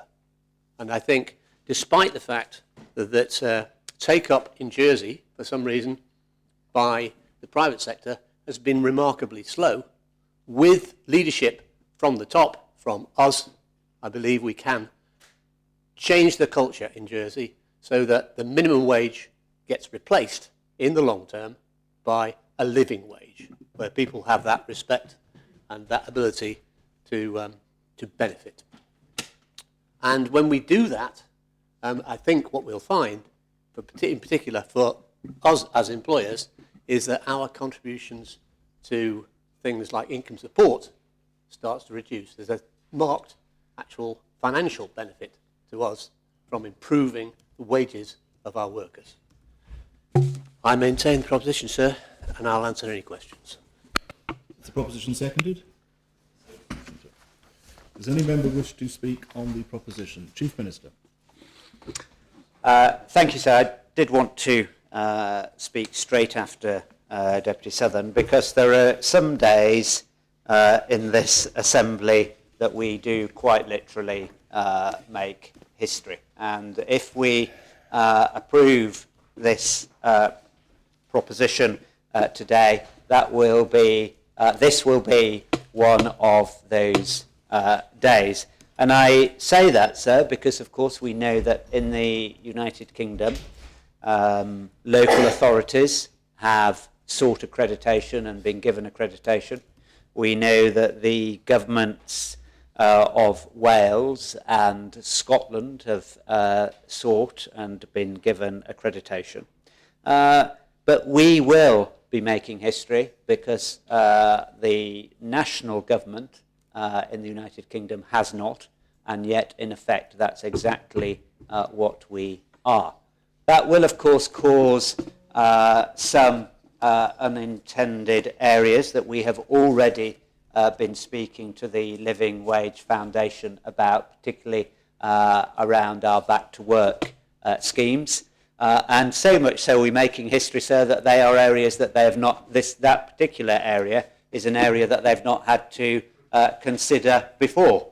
And they are now going away and considering that particular issue, and they will liaise with Caritas Jersey, as Deputy Southern said, the authority here to accredit the living wage.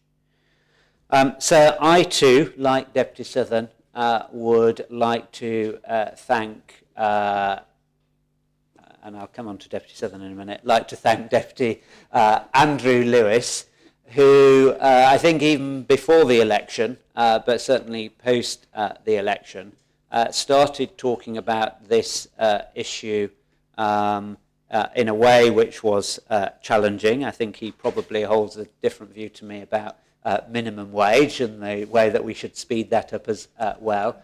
But he really has been responsible for raising this up the political agenda. I've had a number of meetings with him over a number of years about how important it would be for us to take these steps together with others in our community who consider these to be important steps for all the reasons that Deputy Southern has said. So I do think, sir, he should not be shy in recognising that his actions have really helped us along the road to what I hope is a positive decision that we're going to make today. So I also want to praise the mover of the proposition as well. He was right, sir, to remind the Assembly that a year ago I confirmed that we were paying all our directly employed staff the equivalent or greater than the Caritas living wage, and where they'd set that, and that I would be undertaking work to seek and see if we could seek accreditation. Last week, so I referred to his proposition as chivying us along. But perhaps I was a little unfair to him, actually, because he as well has championed these issues for a long time. And the work to understand what seeking accreditation would involve has taken longer than I would have wanted, and it's fair to say that not everyone was aligned when I made that announcement and said that we would seek the accreditation. So he can be, I think, today actually justifiably proud of the fact that his lodging this proposition has helped to reach agreement, to do the work that understands the costs involved, and to encourage all of the Council of Ministers to support this seeking of accreditation. So I don't want... it's not often, sir, that those on the right and those on the left are in agreement for the better of what we hope will ultimately be a rolling momentum to see increased wages in our community. But today is one of those days. That's why it's another historic day, sir. It's not about necessarily any one of us saying it was us, but it's about work, the fact that we have worked together across that divide, and I think that shows Jersey as well at its best. So he should be justifiably proud of that as well. So just there has been, I noticed in the media, a little bit of confusion about us seeking this accreditation, particularly from some business representatives who have been concerned about hours worked, concerned about people being made unemployed. Those concerns, I think, have been translated from the statutory minimum wage debates and are perhaps, some would argue, relevant to that debate because it's a statutory minimum. They're not relevant to this debate, which is about a voluntary seeking of accreditation. And I do think, and I accept the argument, that we in the States should be setting an example in this regard. And if members approve this today, that's exactly what they will be doing. So I have been contacted by a member of the public who said there is also a responsibility for those who are being paid at the Caritas living wage to do a fair day's work. Of course there is, because it's a contract.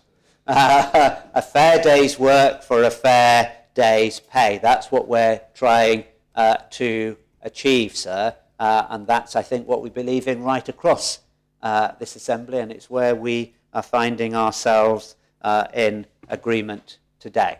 The employer has a responsibility to pay a fair wage, and the employee has a responsibility to do a fair day of work, sir.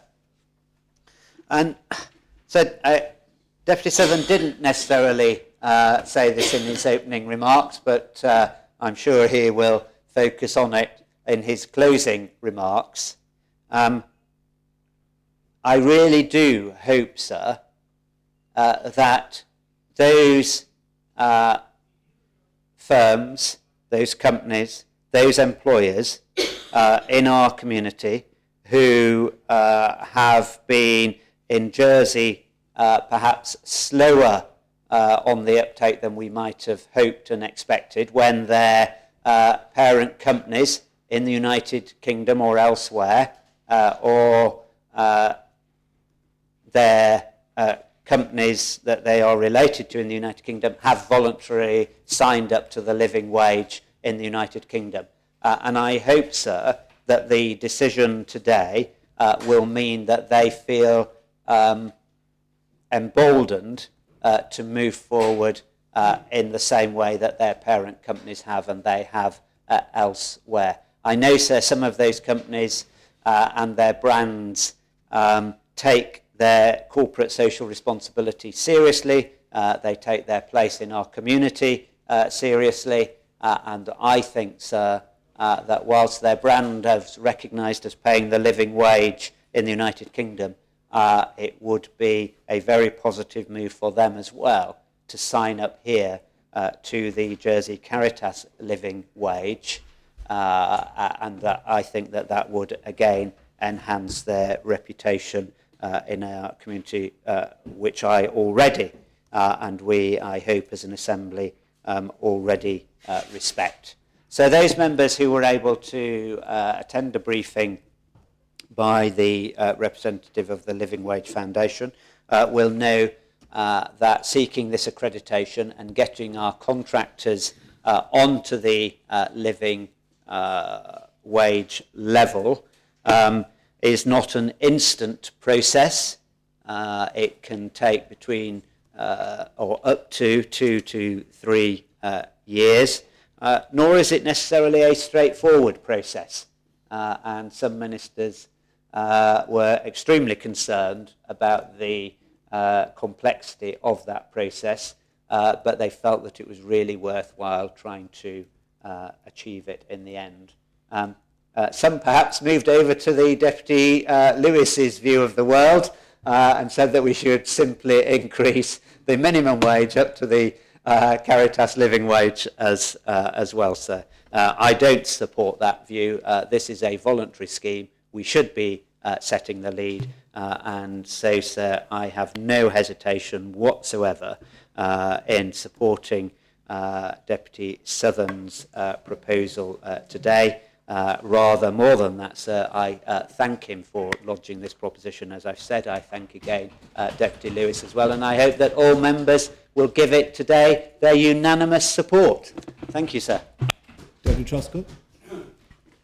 Thank you, sir. And I also would like to add congratulations to Deputy Southern, Deputy Mezek and Deputy Lewis for the good work that they've put into this particular proposal.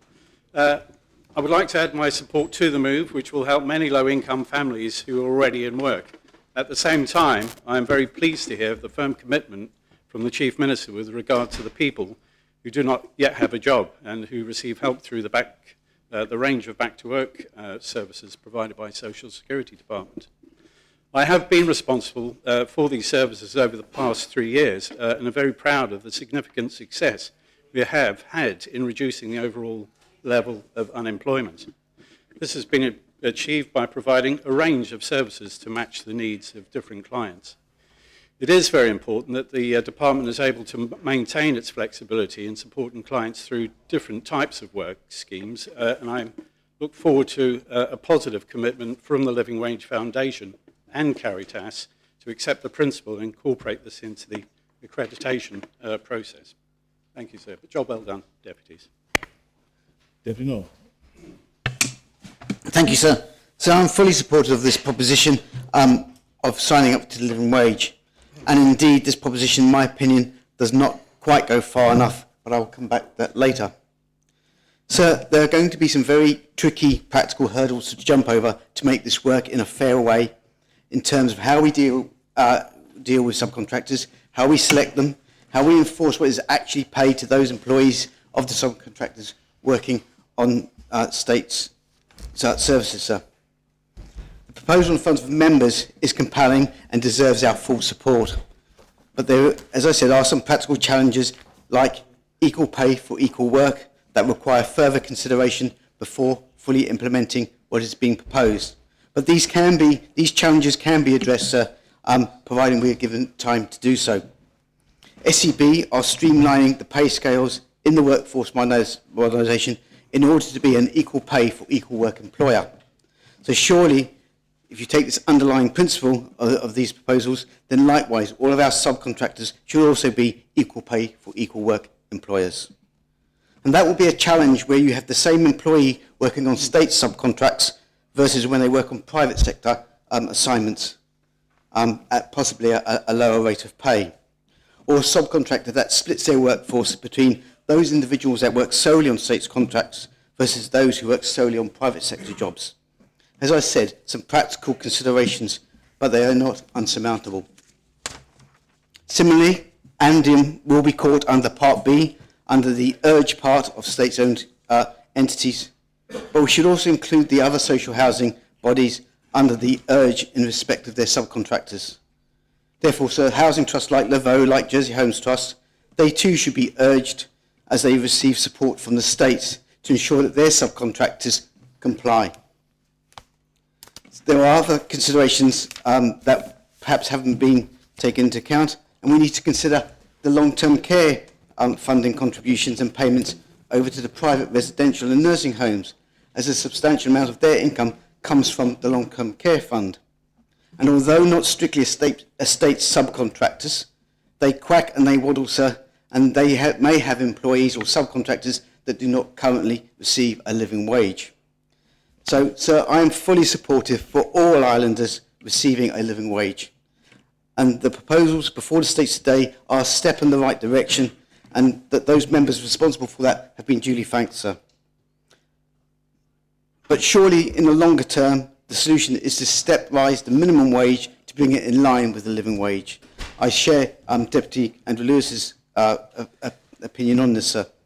A step change, perhaps over a 5-year period at 50 pence per hour per year to bridge the gap between what is currently the minimum wage and what is the Caritas living wage. And for the avoidance of doubt, sir, I include all sectors of our economy in that, including, for example, agriculture. If agriculture requires a state subsidy or subsidies to balance their books and to safeguard our countryside, then let's pay a suitable subsidy, but let's not hide it by allowing them to pay below the living wage. Let's make any subsidies transparent and not partially hidden via income support, where perhaps we currently do provide subsidies, but they're effectively hidden. So, sir, let all members today take this, the first step of many, and signal to the next Assembly and indeed to the next Council of Ministers to seriously consider ultimately moving towards a minimum wage, which is a living wage. Deputy Higgins. Thank you, sir, and I will be brief because the former speaker took a lot of things I wanted to mention. First of all, I'm fully supportive of the living wage. I always have been. And I know there's other members in the States here who equally feel strongly about it. I do have the concern, as the Deputy mentioned, about subcontractors who are only paying their workers doing States contracts the living wage and not paying others. It should be across the board to all. And that should be a consideration in the contract. But as the Deputy is just leaving the Assembly, stole most of my thunder, I'll sit down at this point and just say I shall be supporting the proposition. Deputy Tadier. Thank you, sir. There are different ways of obtaining change, clearly, and what we've heard today is that for some this doesn't go far enough. We've heard that from Deputy Noel, who knows about subcontracting in his department and about the risks of poverty wages versus paying people an affordable and living wage. Of course, we've just had a debate which is, amongst other things, focused on what one might term living rents. The concept of living rents is something that will become more apparent, which is being discussed elsewhere, because it is the counterpart to the living wage, of course.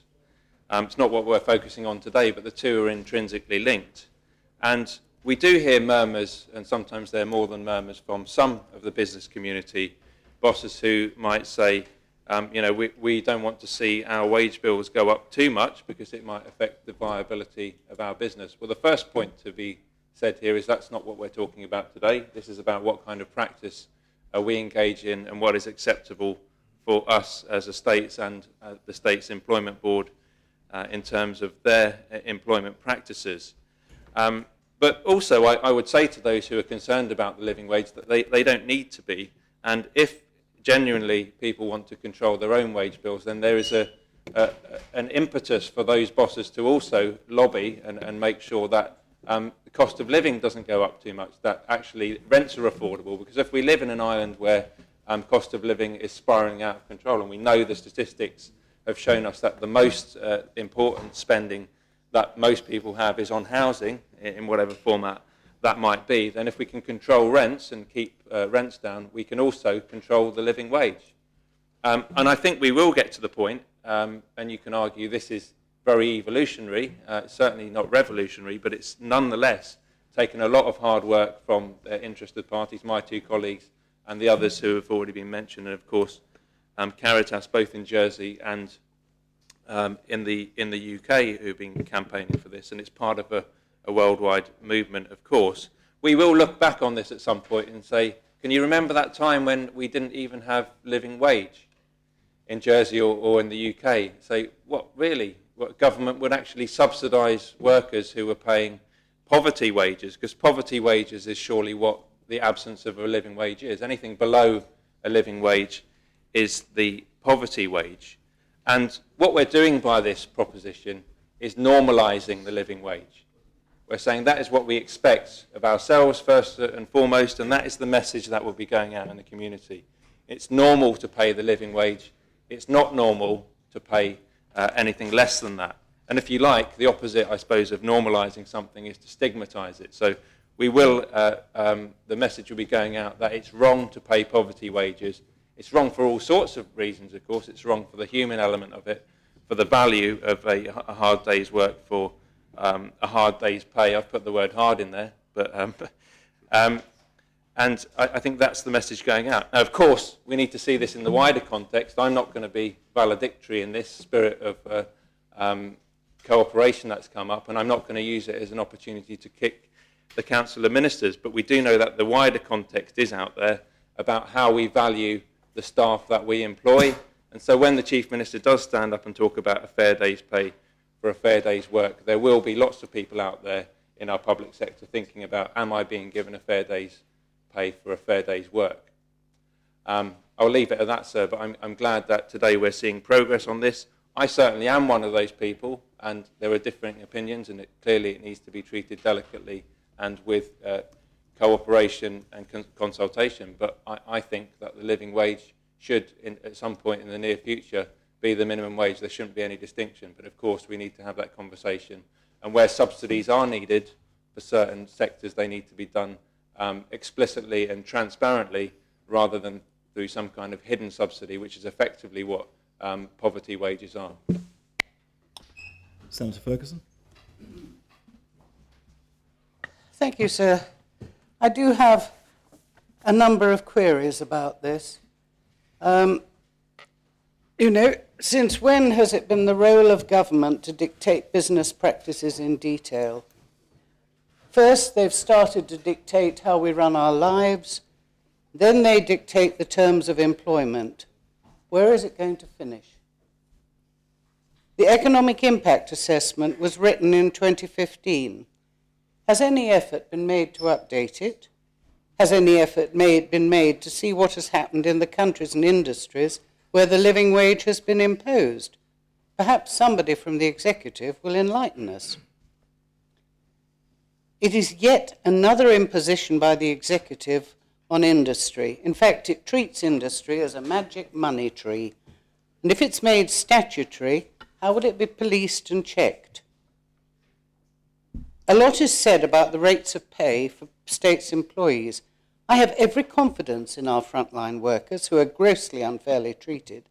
However, when the calculations of whether we are meeting the living wage and by how much are exceeding the level, has anyone included the present value of their inflation-proof pensions? What is the hourly rate if that is included? I'm also concerned about the requirement to ensure that on premises, subcontractors and agency workers are paid the living wage. As I understand it, agency wages are a matter between the worker and the agency organising the appointment, and actually are higher than the SOJ rates. What difference will it make to the outsourcing by the Department for Infrastructure? How will it apply to Andium, JT, Ports, SOJDC?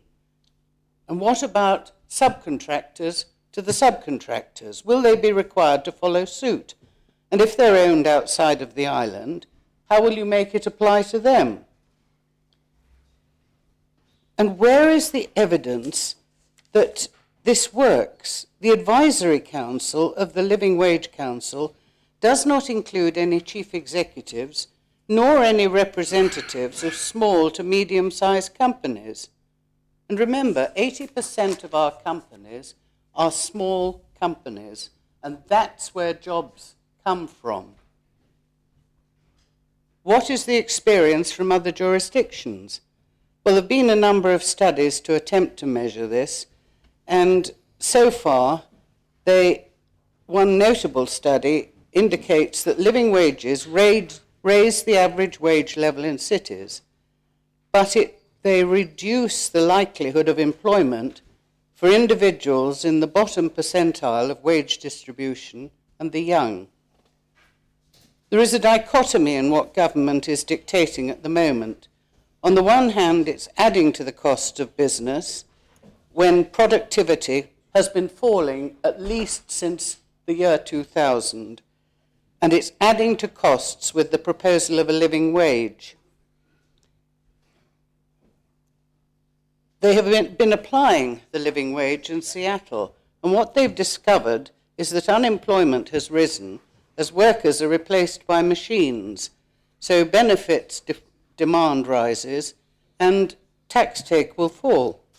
It's found that regulations which restrict economic freedom tend to undermine business creation, particularly in the small business section, which makes it harder for young people and those in the low-paid sector to find jobs. In the agricultural industry, they won't be using people to pick crops, pick strawberries, dig potatoes and so on. They'll bring in machinery and artificial intelligence operated machinery. That will reduce costs, but it will increase unemployment of people engaged in that sector, which is a continuation of what happened in 1930. In other words, if there's to be a living wage, it must be earned by delivering value to the consumer through productivity. And as I've said, it's been falling steadily since the year 2000. It is no good increasing wages without an increase in productivity. As a capitalist, not a corporatist, but a capitalist, I support a fair day's pay for a fair day's work. But please will the Deputy explain how my queries will be dealt with? Thank you, sir. Deputy Andrews.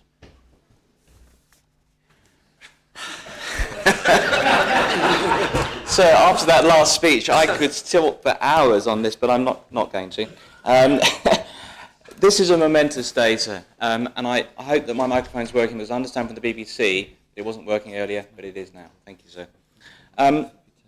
This is a momentous day, and I thank the Chief Minister for his salutations earlier, and to my colleagues behind me who have been instrumental in pushing this forward too.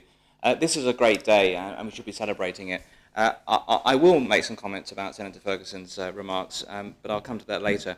I wasn't going to use this opportunity, sir, to discuss the minimum wage, but it's almost irresistible. But fortunately, Deputy Noel did that for me, so I shan't go much further on that. But this is a great day, and I want to savour it for those that have worked so hard to get this to where we are today, and members who I hope will vote for this today as well. But last night, so I had a bit of insomnia, so I read a book. You can get it on Amazon for $23.95. It's written by Richard Anneker, who's a research fellow on political economy, University of Massachusetts, formerly of the International Labour Organization, very eminent gentleman. And the book is entitled Living Wage Around the World, the Manual for Measurement. And I just thought I'd read to you briefly 2 short paragraphs from it, because it's really telling, and it hopefully puts some context into what we're discussing today. And he goes on to say, he says, does someone in your family have a job? And if so, how much does it pay? For the overwhelming majority of the world's population, how one answers these 2 questions determines more than anything else what one's living standards will be. It follows that the fundamental determinant of a human's well-being in all countries throughout the world is whether the people who come to work every day, regardless of their occupation, are paid at least a living wage for their efforts. It also follows that creating an abundance of living wage jobs must be the centrepiece of any policy agenda that is genuinely committed to raising living standards for working people and the poor in all countries of the world. The Chief Minister made a statement back in the summer saying he was completely committed to raising living standards for everybody. And this is what this is about. And what Richard Anneker says in his excellent book, if you want to read it, it won't send you to sleep, it's a good read. It tells you why this is so important and how it has worked so well across the world, both the developed world and the developing world. In the developing world, governments are seeing this as a way of getting out of economic catastrophe by increasing wages at the very bottom of the income spectrum, because those people, as I've said before, spend all the money in the economy, and some of those economies need that spend. Some of those economies don't collect income tax. The only way they can receive taxation is through expenditure. And they have very, very high rates of GST, which is immoral in my mind. It's the only way they can collect revenue, and they get that sum back from those that get higher wages, so the money is recirculated back into social good. So there's a huge discussion point here, which we won't have today, because we've achieved some of the objective. We've actually achieved government recognising the need for moving this forward. So it's so important for governments to do this, public sector organisations to do this, and so many have, Many universities across the UK, for example, have done this, adopted the living wage. In the US, over 100 municipalities across the US have legislated so that anybody that works for the government or government-related departments and areas controlled by government have to pay the living wage to them, their employees and their contractors. That's in legislation, but just for that public sector, not for the wider community. The idea of that is that the rest of the business in that country catches on to this and ends up subscribing to a living wage as well. So they're not told to do it, they're not legislating to do it, as some of us would like to do with the minimum wage, but as a result, more and more are paying it. And in the US, which is, you would think, not the example one would be using in this discussion, a large number, 61% of SMEs, are committed to paying a living wage. So it is happening in the most capitalist country in the world that you would think would be perhaps a little harder on their lower earning members of staff. That's not the case. Yes, I think government could be braver here, but actually I think they've been very brave today. Because when we started this debate, this discussion 3-4 years ago, government was very anti-interfering at all with what effectively could have been the minimum wage. This assists greatly in moving that story on so that minimum wage may, sometime in the future, become the living wage. I can't not make some remark about Senator Ferguson's comment, I'm afraid. And I'll give it you in numbers, just to give some indication as to what's really happening around the world, and surveys that have been done by living wage employers. In the UK, 86%, actually the deputy next to me just passed me an interesting headline. Seattle's higher minimum wage is actually working just fine. That is a headline in one of the online newspapers. But in the UK, 86% say it improved the reputation of their business, those that signed up to the living wage. 75% say it increased motivation and retention rates. 64% say it has helped differentiate them from others in their industry. 58% say it improved relations between managers and staff. And this is what will happen between contractors and the States of Jersey. Interesting enough, 93% of university students say they would want to work for a living wage employer, not just because they will earn more money, because actually graduates start on a lot more than living wage, because they think it's the right and moral thing to do. In the same way, many people only invest in companies that have ethical standards. This is one of them.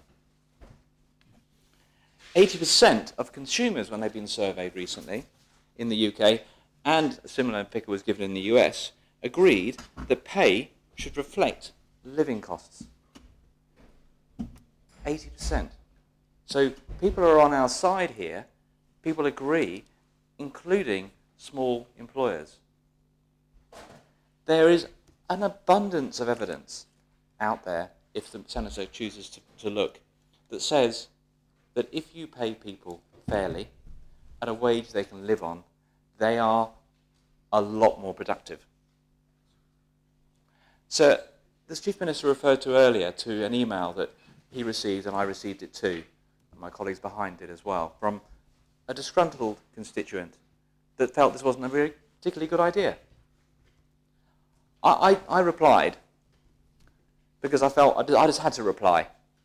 He referred to a number of people that he'd seen out the back of offices having a cigarette, workers that perhaps weren't as engaged as they could be in a particular work environment with the customer. These people are not minimum wage members of staff. Most people have a great work ethic. There are a few in all societies that don't. But believe me, those on the lowest wages in our island today, they work hard because they have to. Because they work on an hourly rate. They have to do more hours. They have to take sometimes 2 jobs just to make ends meet. Those are not the people that gentleman was talking about in his email. People on 0 hours contracts have to do the hours to earn the money to survive in Jersey.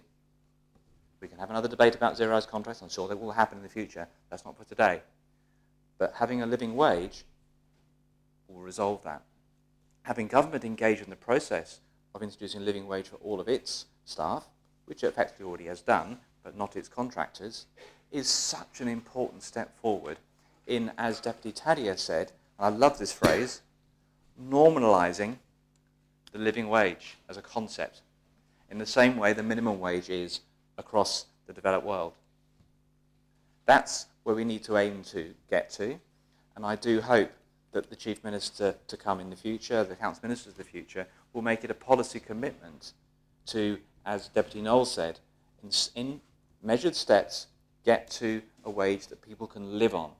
Whether that's 50p a year, or whatever it might be, it needs to be got to in short order, not too quickly, because as Senator Ferguson was trying to say, this can be damaging to businesses too, but you do it slowly. And this is just one step in the way to achieving that. So I think it is, well, I know it is a momentous day today, and we should be proud, and hopefully people will support this fully. It does increase productivity. It does increase commitment. It does increase motivation. It is so important. I haven't found too many bits of evidence that say otherwise. There is a growing body across the world, and it isn't just the developed world, that this is the right thing to do, both morally, but also economically.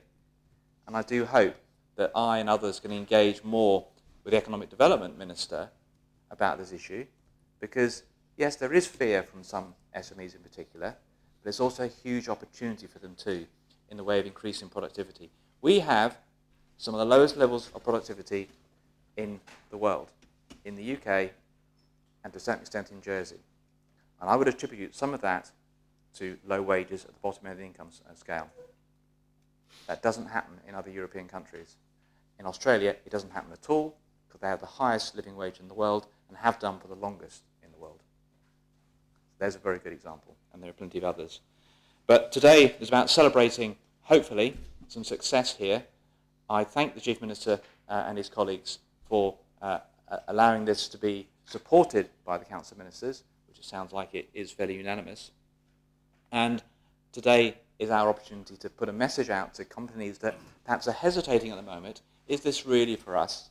To say, sign up, talk to Caritas, talk to Living Wage Foundation in the UK, talk to your partners in the UK that already are members of the Living Wage Foundation in the UK, and make it a badge of honour for your company. In the same way, Fair Trade has been very successful in a similar way in Jersey. We hope the living wage will be the same. It's that badge of honour. I'd like more companies to be wearing it. I'm delighted that the State of Jersey, hopefully after today, will be doing that. It is a badge of honour to wear with pride as a responsible employer that not only pays its staff a living wage, but insists that its suppliers are also paid a living wage.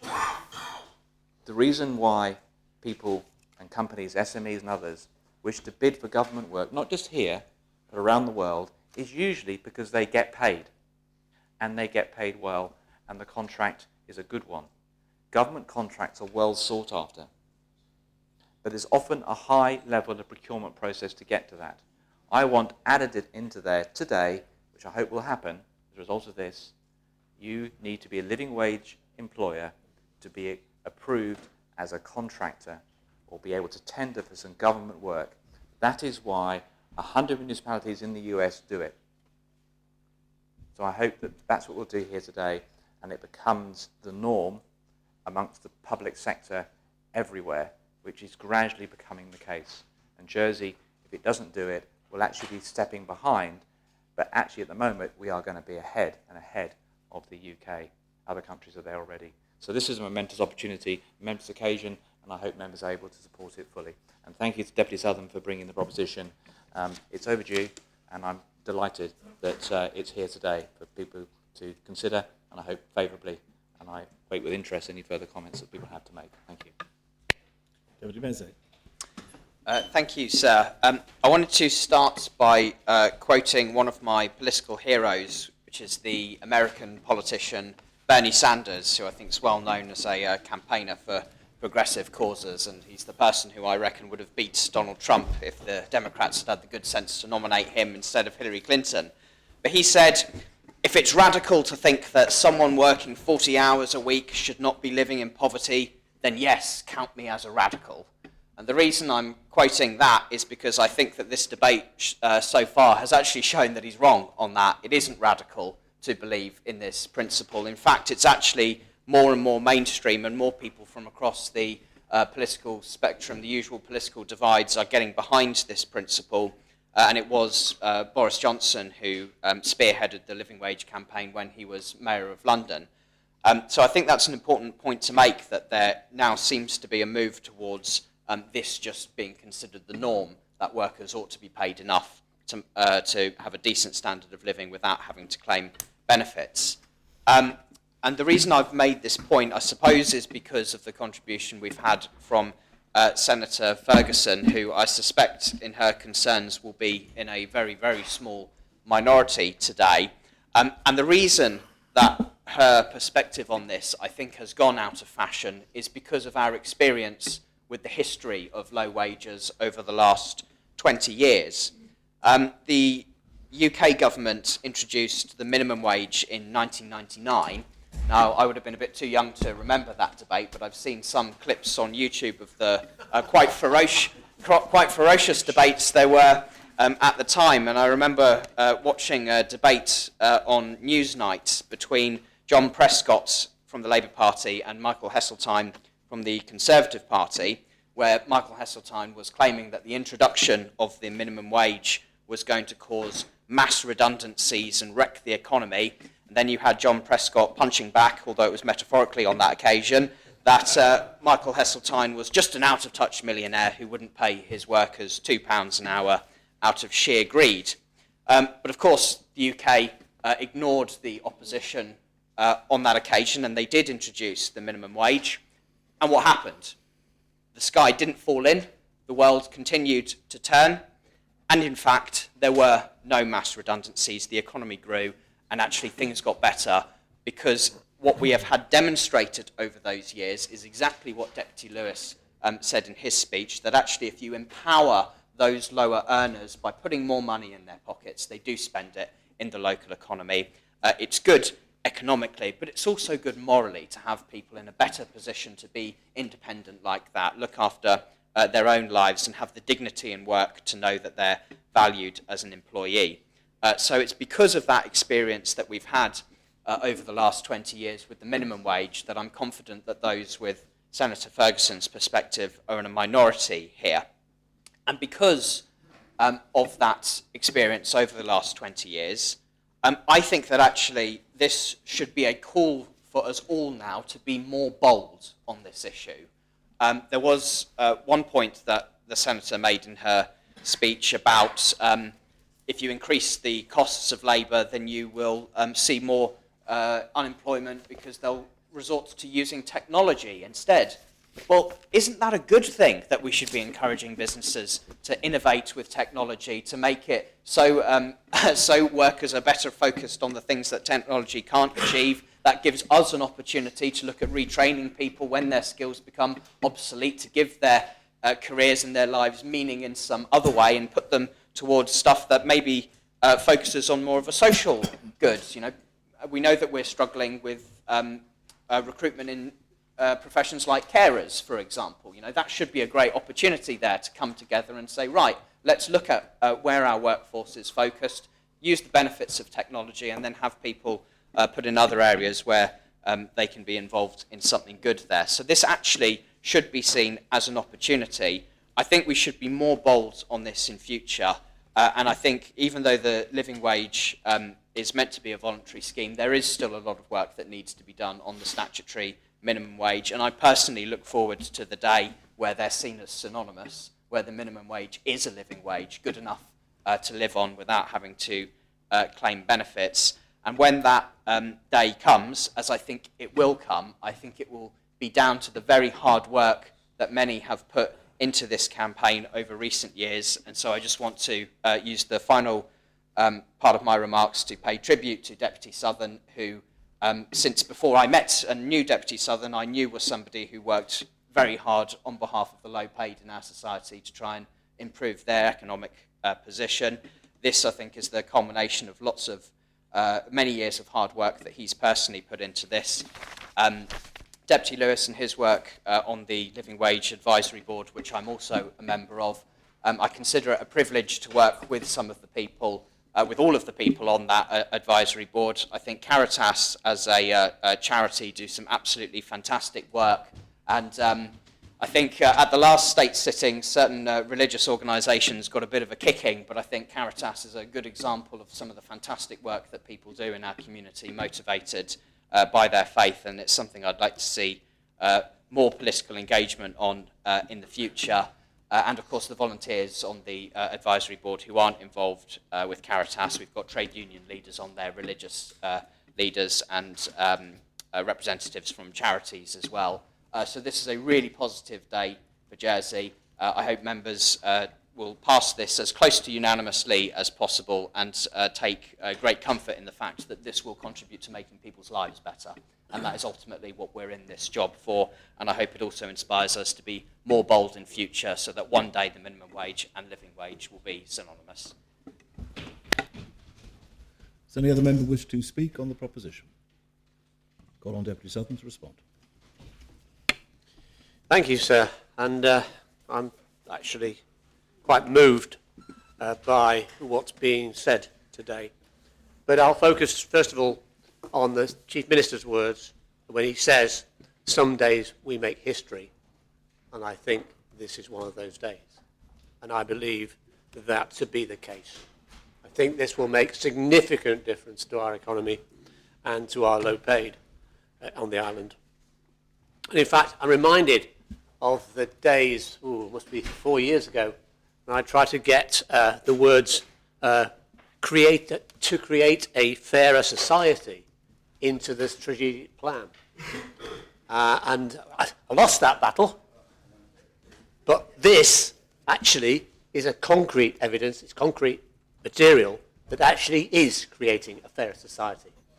So I might have lost the theory, but I think I'm winning on the practicality. And yes.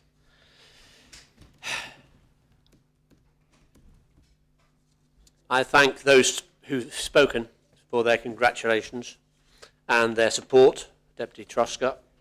Deputy Noel made an interesting point when he says, what are we going to do with Andium, with the relationship over long-term care? Yes, he brings up some significant areas of employment that need addressing.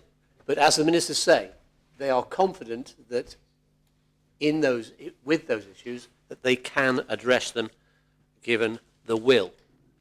And then he says, if we have to have a subsidy for agriculture, let's have that subsidy and not rely on popping up the minimum wage or the low wages. And I've got what I've written down is my next proposition. You shouldn't loosely mention things to me. That is, in fact, policy from Reform Jersey, and it may well be my next proposition. I may be able to lodge it as soon as I can. Senator Ferguson is always a challenge.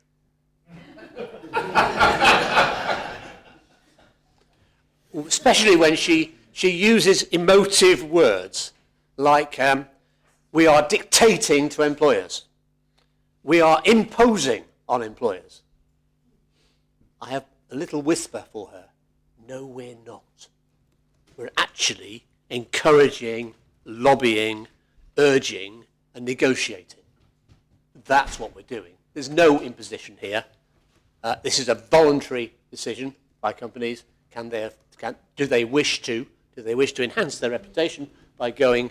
Does their economic model work for them? Their business model work with the living wage? And if the answer is yes, then we're saying, please come on, seek accreditation. But it's voluntary. And as the Chief Minister reminded us, it doesn't happen overnight. Nothing's going to change tomorrow. Things will get negotiated through time. And this is a safe way to go. And how are we going to deal with that? Ministers will deal with it through negotiation. Caritas, through the Living Wage Foundation, will deal with individual issues. As if we've already pointed out, in our particular case, we've given them a new question to solve that they hadn't thought of before. And, but we will go make progress on that. And finally, Senator Ferguson said, I do believe in a fair day's wage for a fair day's pay, work. And I have to say to her that this is the fair day's pay. And as Deputy Lewis reminded us, there is a multiplier effect. If you raise the wages of those at the bottom, and that's what we're doing, then what you do is you create that increased wage will get spent. It will pay tax. It will reduce supplementation. It will reduce the income support bill. That's what will happen. So in many, many ways, the economy is likely to pick up as that money, and extra money, gets spent. But that's the reality of how things work in terms of the low pay. And a final word I'll have here, which is to personally thank those involved with Caritas for their push and their commitment to deliver what is seen as, must be seen as a social good on this island. And I thank them most heartily. And I call for the appel, please, sir. Appel is called for. I invite members to return to their seats. I'd ask the greffier to open the voting.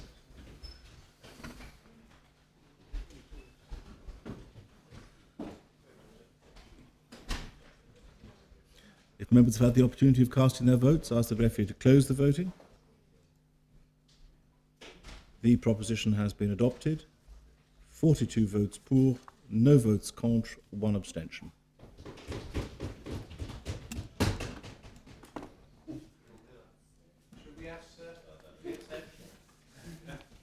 Abstention was Senator Ferguson.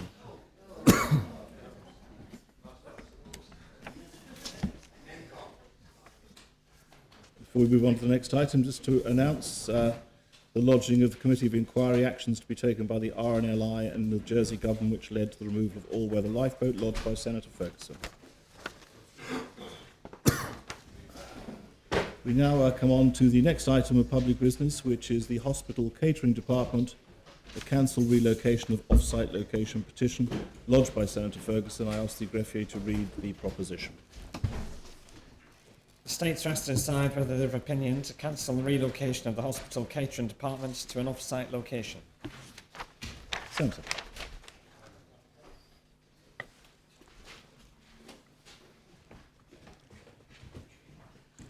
Thank you, sir. There has been some criticism of the petitioners on this, and the criticism has also said that the industrial park had been there long before the houses in the estate were built. Can we get this straight? There was a woolen mill there, Dronfields. It was set up in 1961. The houses were built in 1973. In 1982, the factory closed. Planning applications were then submitted to convert the site into a light industrial park in the 1983-84 period. The first application was refused, and the buildings were required to be moved back from the houses. Even so, they weren't moved back that much. The St. Peter Technical Park opened in 1984 as a light industrial technical park.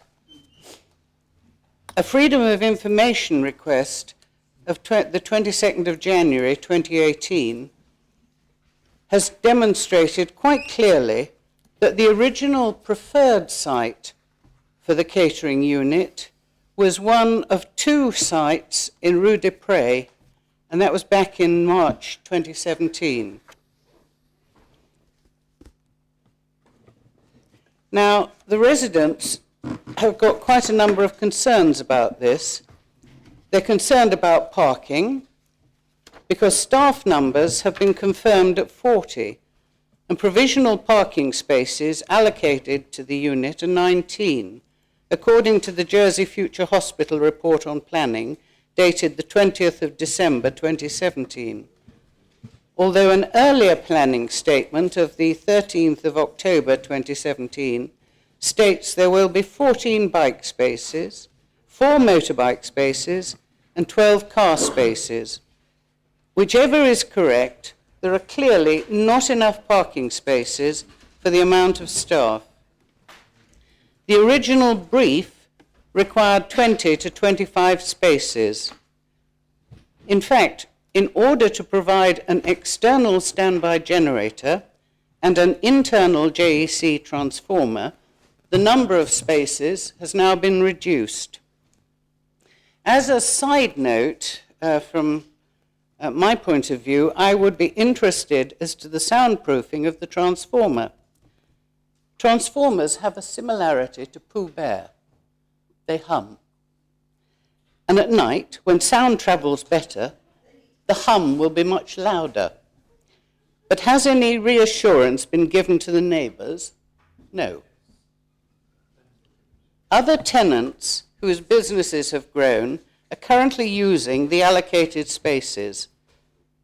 The residents are extremely concerned that the surrounding estates will be used like they are at Rue des Prés. It has become, particularly as St. Peter is too small for the volume of traffic. Delivery of raw food is fulfilled by 20 suppliers, as stated in the Freedom of Information site selection document. Currently, the Future Hospital team estimate 10 to 12 deliveries daily, but they do have 20 suppliers, so it could well be higher. This will mean that there will be more vehicles using an already bursting at the seams technical park and exiting onto an extremely busy main road.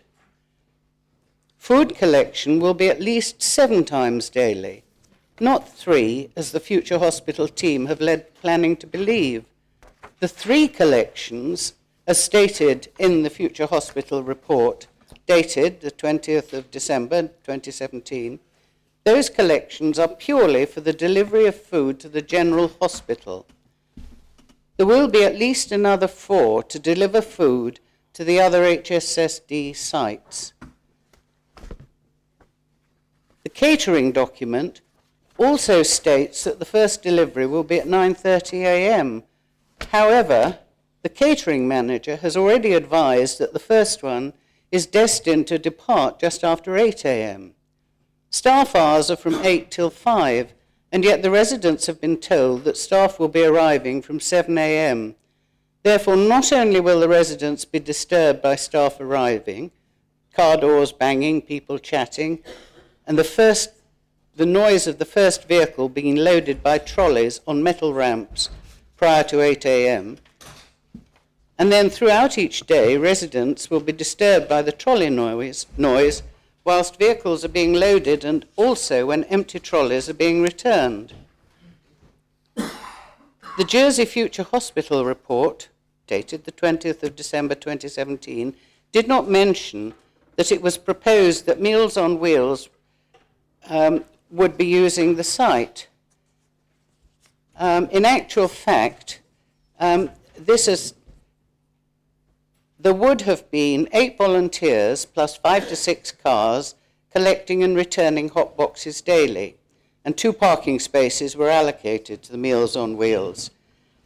Cars collecting the food would have done so on a queuing basis. What has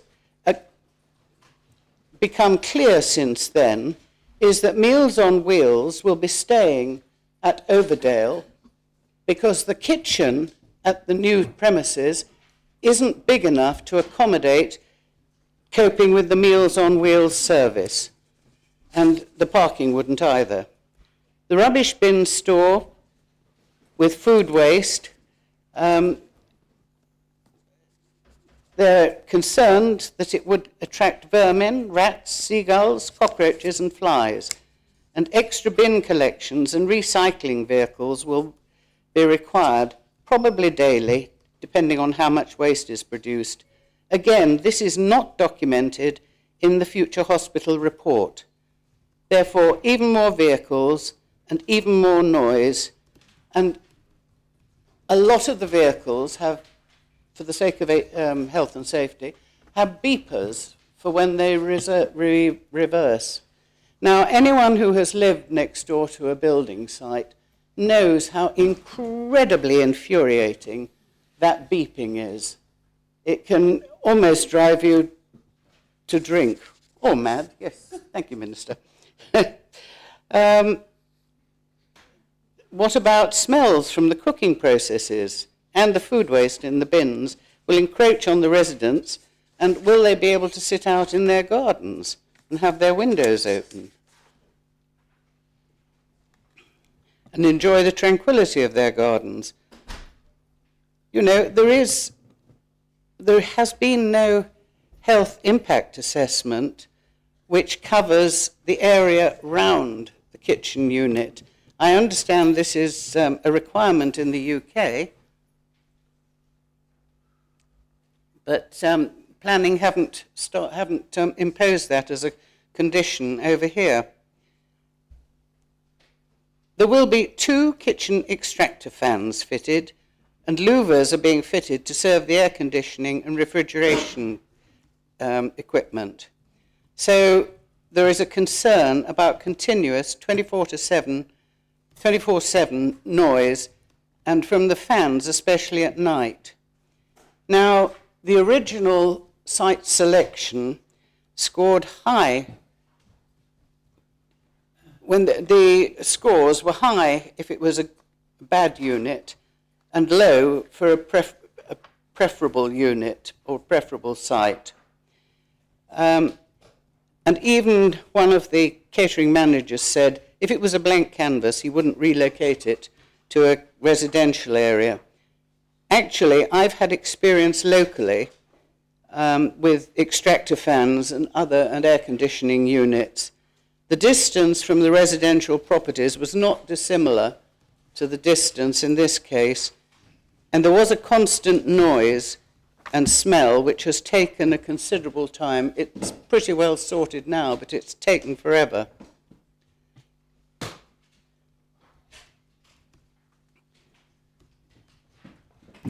Interestingly, members of the catering staff have said that they're in a hurry to get the whole catering side set up whilst they can access the contingency funds, and whilst there is money in the contingency funds.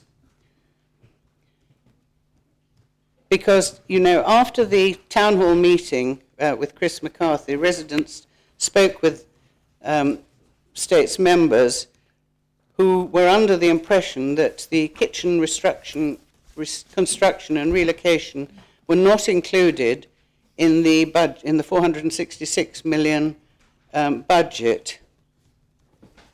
The funding of the 21-year lease equates to approximately 2.6 million, not inclusive of the rent increase every 3 years, so it's probably nearer 3.6 million in current pound values, and that doesn't include obviously the cost of the work that's being done. And this is all being done before the building and location of the hospital has been passed by planning. An anonymous whistleblower put a note through residents' doors, and that's the only reason many residents became aware of the catering relocation.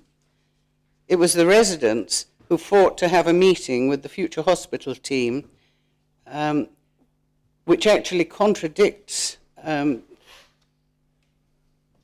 the Minister for Department for Infrastructure, that there had been considerable engagement with local residents to alleviate concerns about the operation of the units and explain the wider aspects of the production and delivery of food for the hospital.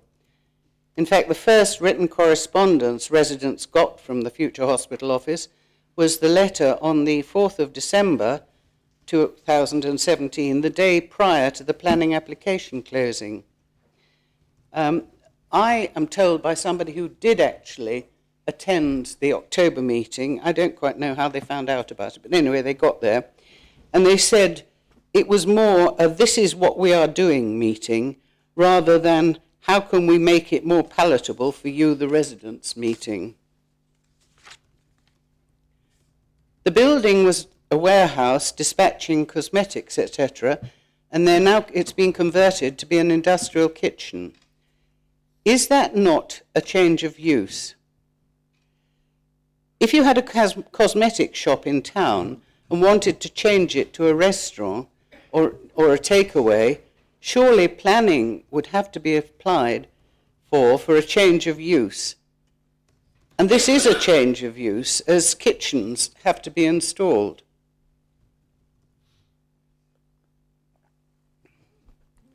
There have been comments that the petition has been signed by the general public across Jersey, but surely, say the residents, everyone's signature should be equal, irrespective of which parish they reside in. As residents of Jersey, we all have a right to voice our concerns, and the catering affects every person who requires medical attention at the hospital. Therefore, to dismiss the petition, as it does not solely bear signatures of St. Peter residents, is ridiculous. We are all taxpayers, and this petition should make the Minister realise that more people are concerned about the relocation of the catering unit than those whom it would only affect if they were inpatients at the hospital. The technical park is currently bursting at the seams, and the one-way system is being abused by the majority of the tenants on a daily basis. Road markings have been repainted, more signs erected, but vehicles are constantly ignoring both and driving any which way they like. The exit is onto an extremely busy main road and is an accident waiting to happen.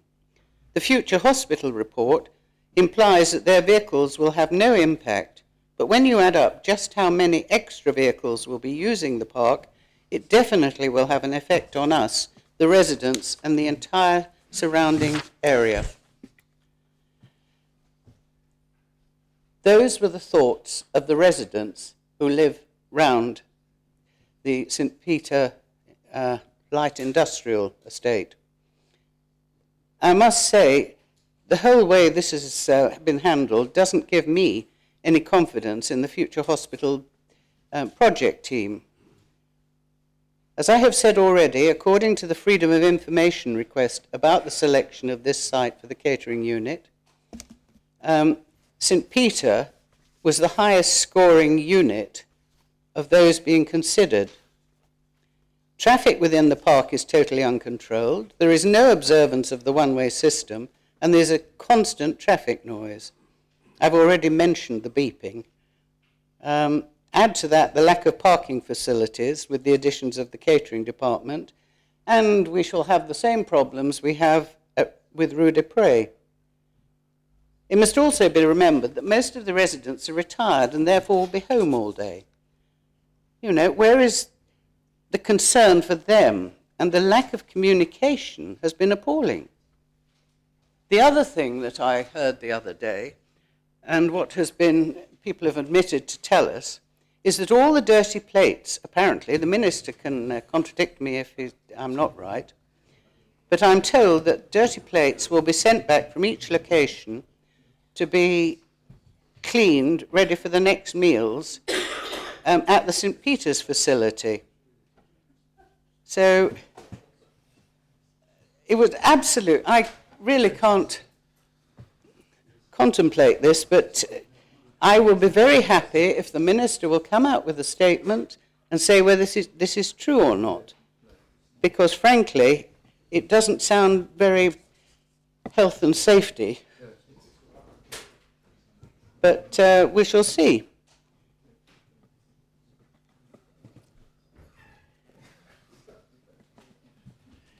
I do wonder why we are doing a significant project to provide a catering system which was invented 30 years ago.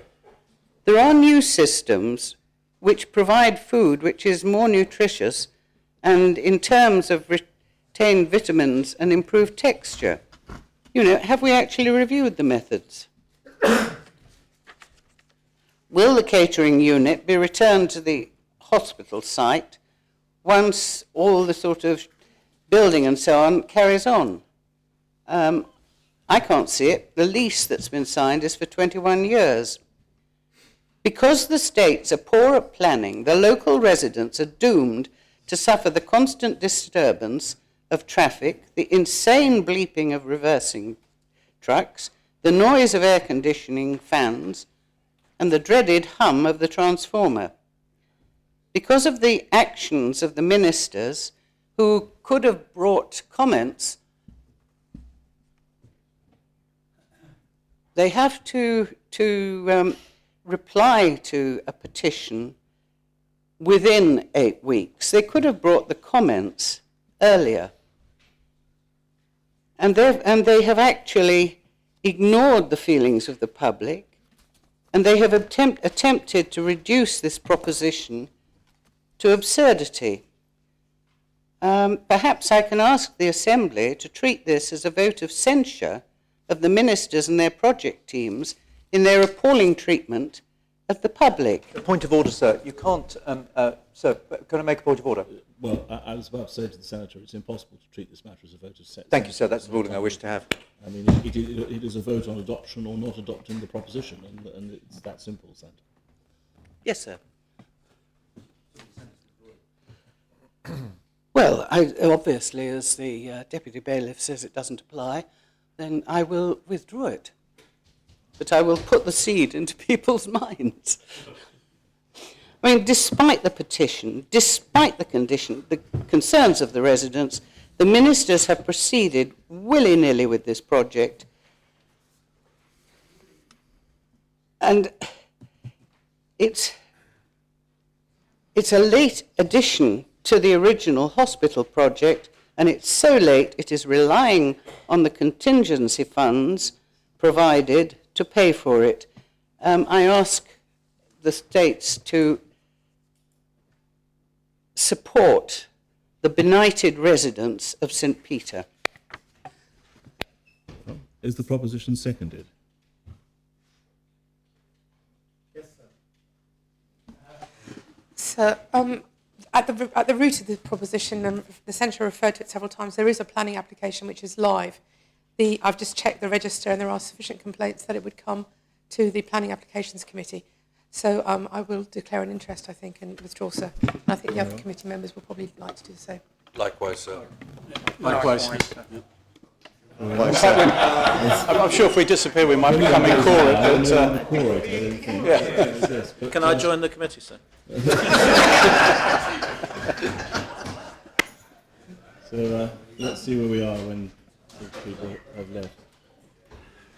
In the meanwhile, Senator Joseph, you might not know, but your phone has. Yes, I apologise. I was going to start by apologising and saying that I'll pay the fine for an inadvertent phone that I left here, and I apologise to the Assembly and to you, sir. So I've just heard the most extraordinary. Well, just a moment. Let's make sure we're.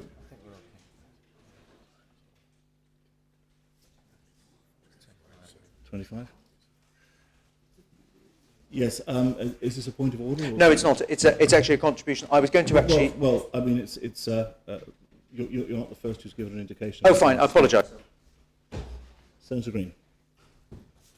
Thanks, sir. And I'll try and answer the questions that the Senator asked. And I know the Senator is well-meaning in bringing this forward, sir, but I have to say that I was totally confused by some of what she said, and I hope to help her with the correcting some of the facts, well, things that she thought were fact, but actually are not true. But so before going into that, I'd like to start by looking at the proposition and the petition that it's intended to reflect.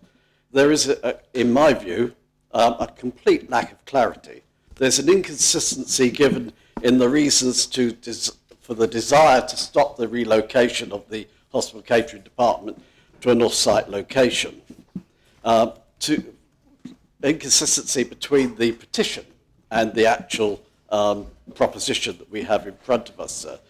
The reason given for the petition is cited as being that hospital food should be cooked on site so it can be served to patients promptly and full of valuable nutrition to aid the patient's recovery. And just hold that in mind, because I'll come back to that later, sir.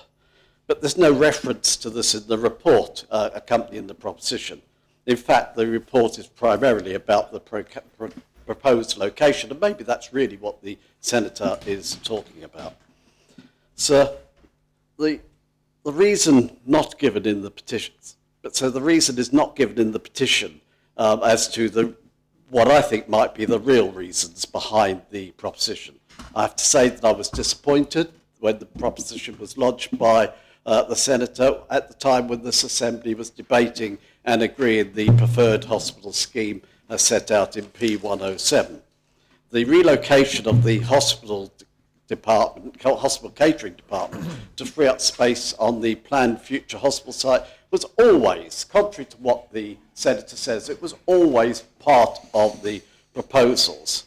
So indeed, I'd go on to say, and I know a bit about this because I was the officer that introduced Cook Chill to the hospital, I'd go on to say that actually it should never have been in the centre of a general hospital, and perhaps I had as much influence on that at the time as I have on some things here some days. But the off-site catering unit is always been an integral part of the new hospital. And the Senator was right. We did look at Rue de Pré. And Rue de Pré, I think, had some attractions.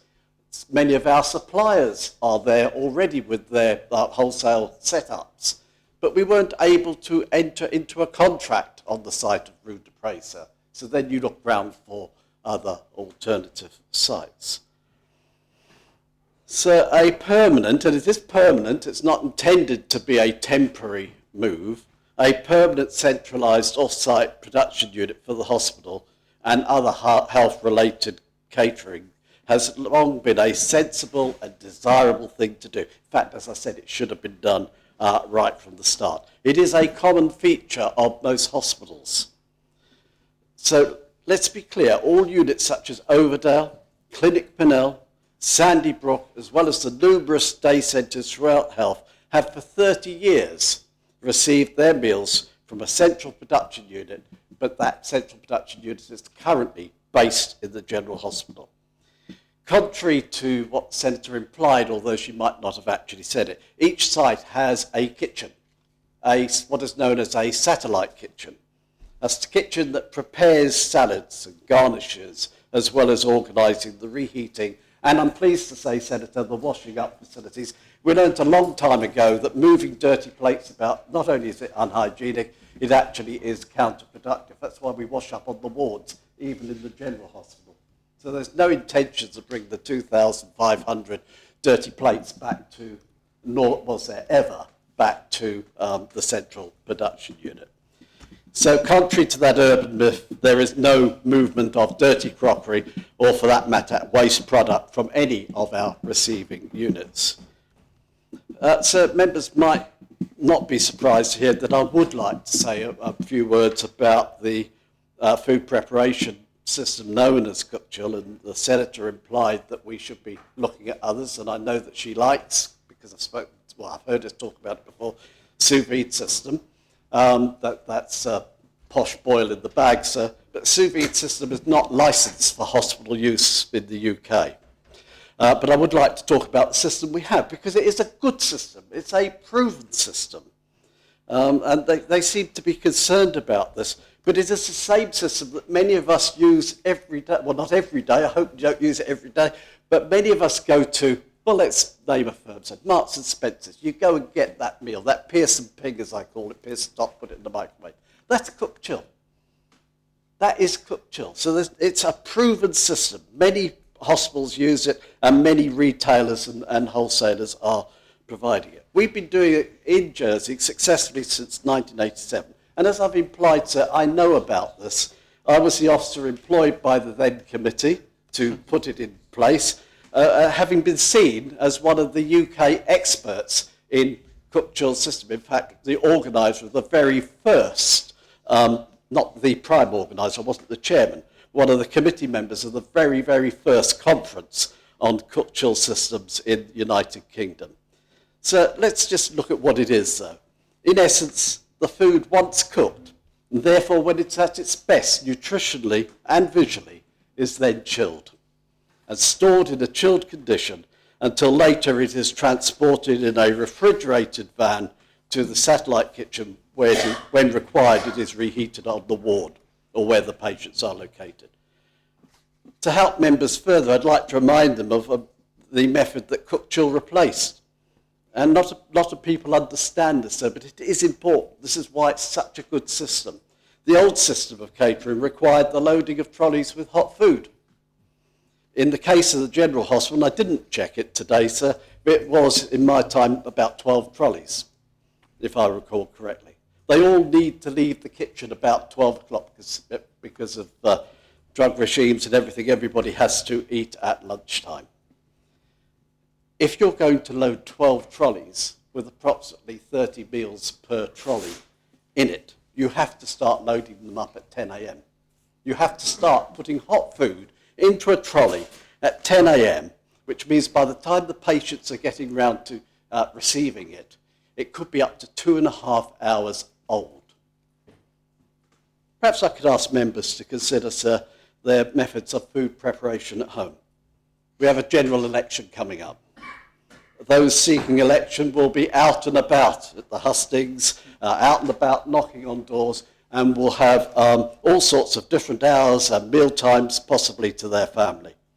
And after a long evening of canvassing, would they want a meal that was in the best will in the world, kept hot in an oven for 2 hours or more, which is by then dried out with grey greens, and of questionable nutritional value, perhaps even questionable identity? Or would they prefer a hot meal that, when it was at its best, was refrigerated and microwaved when they got home? I know which one I prefer, sir. And that's the whole principle of how we cater for our patients in the hospital. It is a meal that has maintained its aesthetic appeal, but more importantly, its nutritional value and flavour. Moving away from the merits of Cook Chill, sir, which I can talk about lyrically for some time, I'd like to talk about the proposed location. Maintaining the catering department on site would mean that a programme of departmental relocations needed to create an efficient construction new hospital with minimal disruption would not be possible. Leaving the catering where it is, where it should never have been in the first place, on the main site, increases the mass of the hospital and makes the issues to be addressed in response to the refusal of the planning even more difficult. So why St Peter's? So I referred to Rue de Pré because the Senator had talked about that, but why St Peter's? Well, the two units at St Peter's Technical Park offer an ideal location to accommodate the relocated facilities. The Technical Park has long performed an important function for businesses based there. It is a light industrial use, as the Senator said, and a commercial kitchen would fit well with that type of description, and it fits well with the activities associated with the catering functions that we want to put there. Food for the hospital and the wider health estate is prepared 2 days in advance on using that Cook Chill system. And it is distributed to order the day before consumption, except for the weekends when it is actually delivered to order 2 to 3 days before. Under the Cook Chill system, sir, under the law, you're allowed to have 5 days, provided you can guarantee the temperature at which the food was stored. You've got 5 days from production to the day of consumption. So you can easily see why on Friday, Saturday and Sunday's meals may go out as well. So the food for the weekend, as I've alluded to, is made during the week and delivered for the weekend to the unit. So the unit is operating Monday to Friday. That's as it is now. The unit will operate differently to now in terms of its hours of opening. It will operate from 8 to 5, Monday to Friday.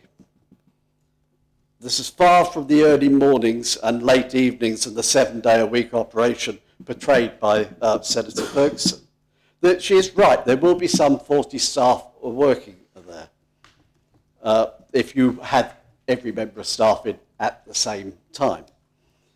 I understand, though, that the previous occupier of the unit did have 60 staff working there at its peak. To give an idea, sir, of the business focuses on the site that's already there, there is a vehicle repair business, a manufacturer of windows and doors, a builder's merchant, a flooring supplier, as well as a household storage facility and online retailers. These existing tenants' operations range from 6:30 in the morning to 8 p.m. Monday to Friday, and some are Saturday morning as well. We're talking 8 o'clock in the morning for us, Monday and Friday. Forklifts are used by a number of units, but are not used by our facility. Never have been, never will be. And the noise that the Senator refers to in terms of trolleys moving about, so if there is such a noise, it's happening in the middle of a busy hospital full of sick people, and they don't even notice that it's going on. It isn't a noisy operation. But I can understand the concern of the residents about noise, and noise from the fans and the smells. And the Senator very kindly, very openly admitted she'd had problems with a neighbour premises, but also said that they are now solved. Well, we intend to prevent that from ever happening by putting good design in, working with environmental health to ensure that we have the right type of system in there to prevent any smells and noise coming out. So I've had some experience of that as well on the receiving end, I can tell you. So I know how important it is that we get this right. There will be no noise from activities within the building. The vehicle movement noise will be no greater than in the past with the previous tenant there. And yes, we do have a number of suppliers. Not all suppliers deliver every day, and a number of contractors come via a main contractor. So if you like, 2 or 3 contractors' items are delivered by the main contractor. So to support the planning application for the site, an assessment of potential noise impact from the plant was required, and it indicated, subject to the works that we've agreed to carry out, that the noise will be below existing noise levels. Cooking smells will be confined within the building, as I've said, and the plant will ensure that we have good quality air coming out of the building.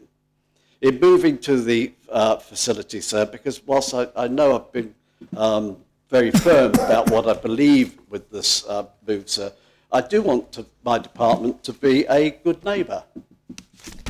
I would want them to work with the parish deputy, to work with the constable in tackling any issue, any concerns that might arise.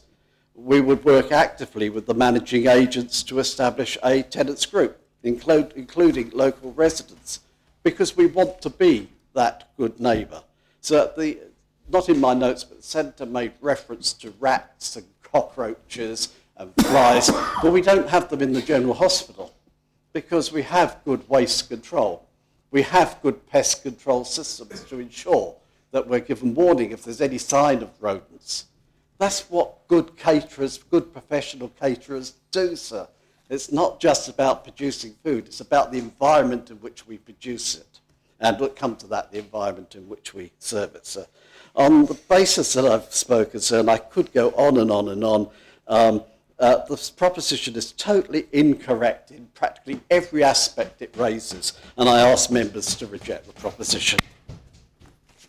Senator Joseph. I'm sorry, I was actually going to ask for moving on to a next item, but I think you won't accept it because not enough members have spoken. So, generally speaking, I'd expect 10 members to speak before. Fine, okay. I was going to. No, that's as there's a planning decision. I was going to. Well, I won't progress that. So, Does any other member wish to speak on the proposition? Deputy Kevin Lewis. Thank you, sir. My question actually will probably need to be answered by either the Health Minister or Minister for Infrastructure. That should this a proposition be passed, what would be the ramifications regarding the lease that's been signed?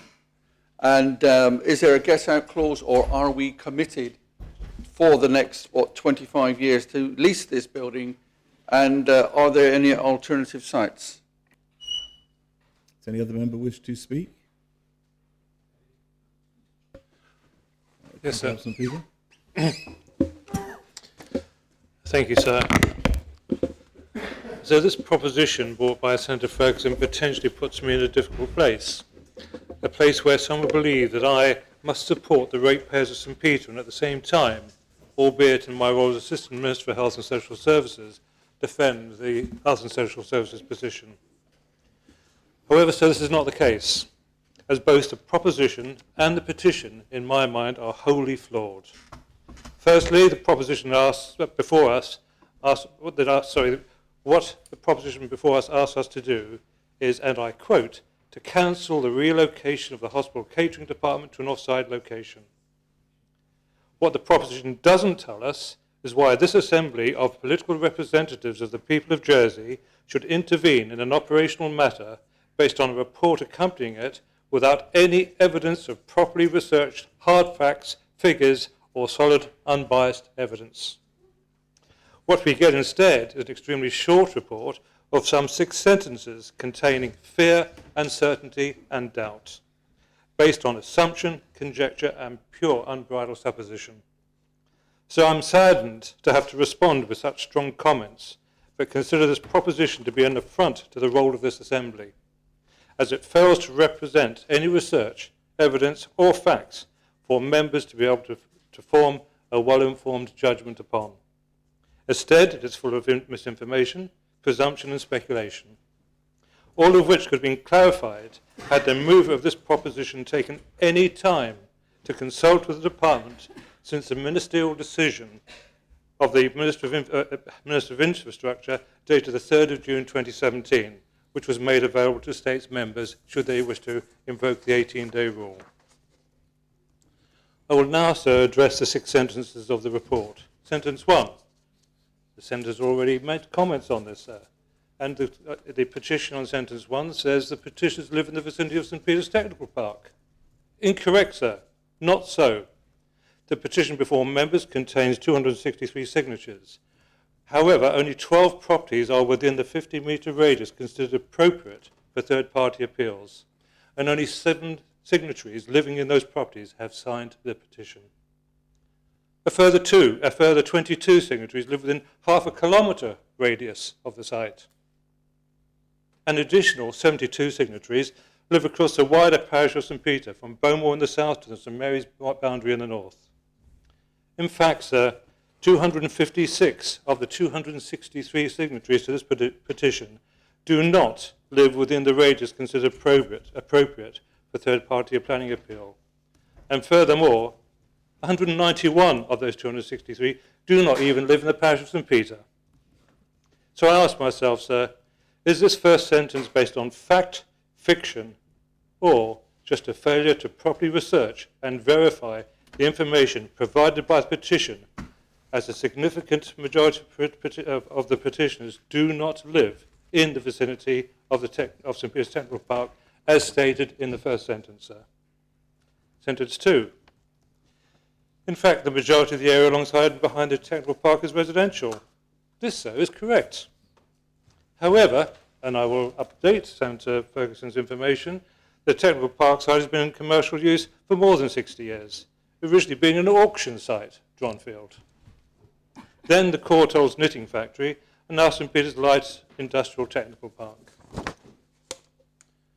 This commercial site predates both residential developments, Villa de Bocage, constructed in 1973, and Le Grand Pièce in 1978, both of which almost fully encompass 3 sides of the technical park with St Peter's Main Road on the 4th. Sentence 3. The noise and disturbance from delivery lorries and other vehicles attending the particular sheds from early morning until the evening, 7 days a week, means that there will be little respite for the neighbours from the noise and disturbance. Not so again, sir. The catering production unit will be open from 7 a.m. to allow early morning staff to arrive and start warming the ovens. Production does not start till 8 o'clock in the morning and finishes at 5 p.m, Monday to Friday. Not morning until the evening, 7 days a week, as stated in Senator Ferguson's report. The outgoing cooked chilled delivery vehicle commenced loading at 8 p.m, with departure expected to be around 9:30 from St Peter's to General Hospital and Overdale Hospital. A second delivery will run from St Peter's, will be around 11:35 in the morning, heading east of the island to serve as Willows, Hollies, Pinnell, Orchard House, Legette, Sandybrook, and all other health centres there. Sentence 4 and 5. The proposal to move the catering department to St Peter was a fait accompli, as far as the neighbours were concerned. It has to be asked, is this fair? Once again, sir, the proposer fails to acknowledge the ministerial decision of the Department of Infrastructure Minister dated 3rd of July 2017.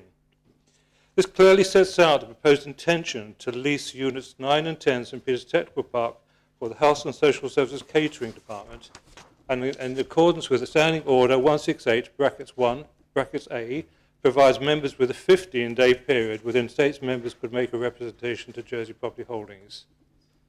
No such representation was made by, for, or on behalf of the petitioners.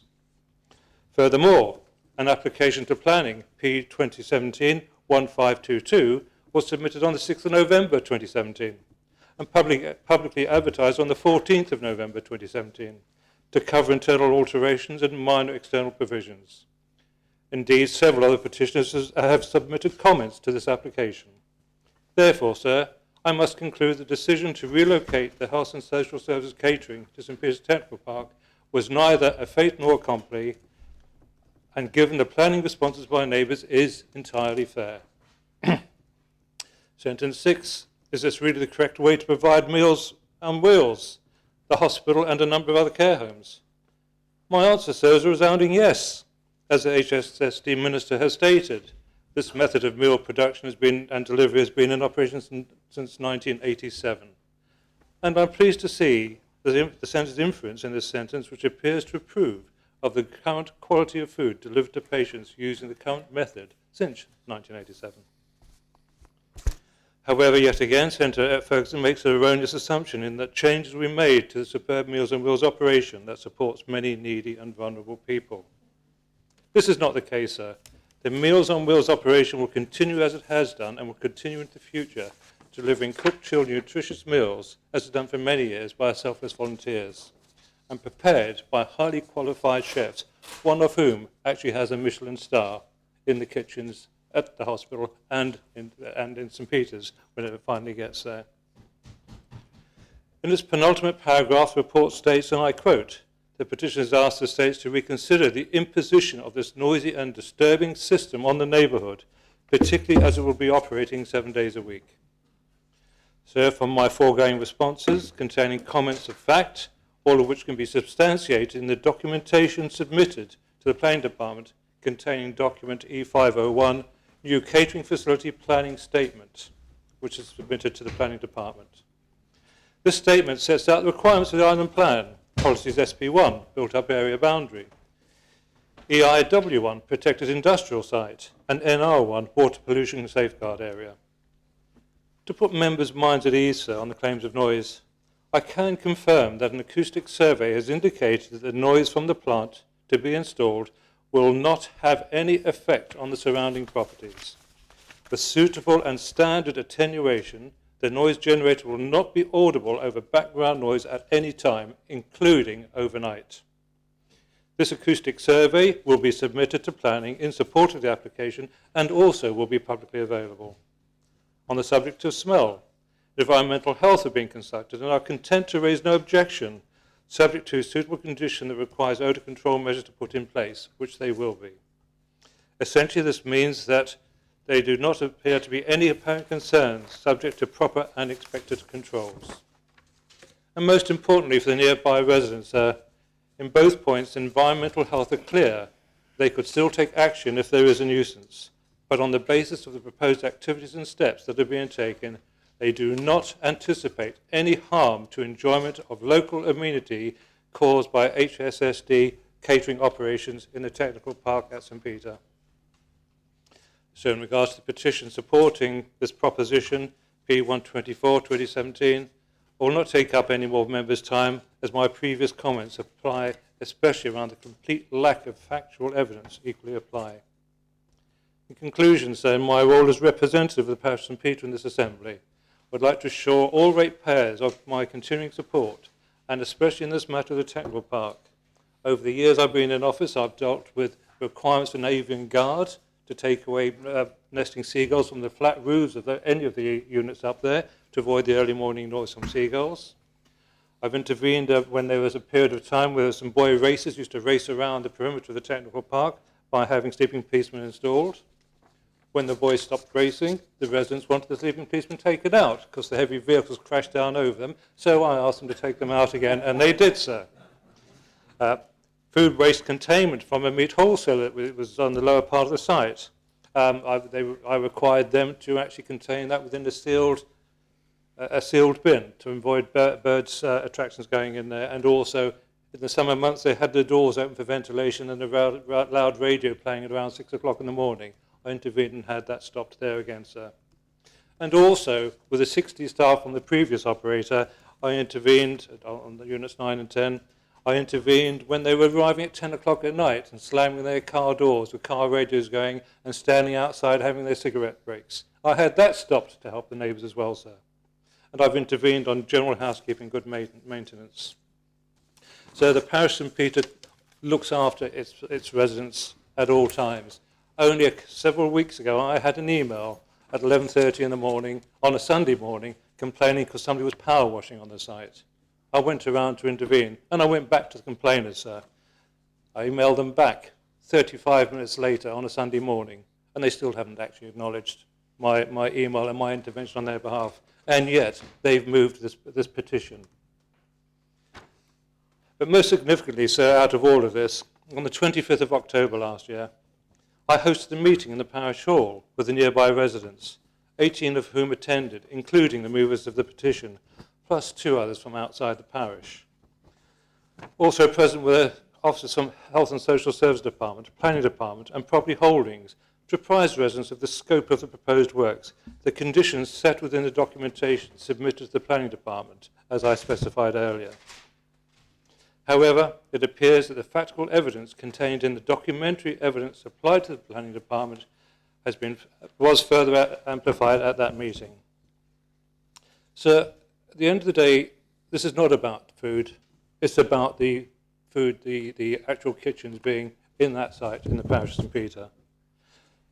And the petition was moved by an anonymous letter that was sent to the nearby residents. The person who wrote that letter to create fear, uncertainty and doubt couldn't even put their name to it because they knew the facts behind would not support their petitions there.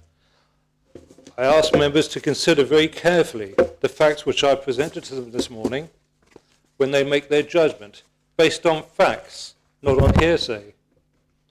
I'd like to point out, sir, there are 19 car parking spaces dedicated to that unit, which no other people can park on. I'm advised by the hospital staff that not many of them actually own cars. They will be catching the bus. There's a bus stop less than 50 metres from the unit for them to arrive at work in. There's ample facilities there to cater for that staff, and bearing in mind more staff are able to occupy those spaces happily with the previous operator, sir. Thank you very much. Does any other member wish to speak on the proposition? Well, very well. I see Deputy Noel and the Deputy of St Peter.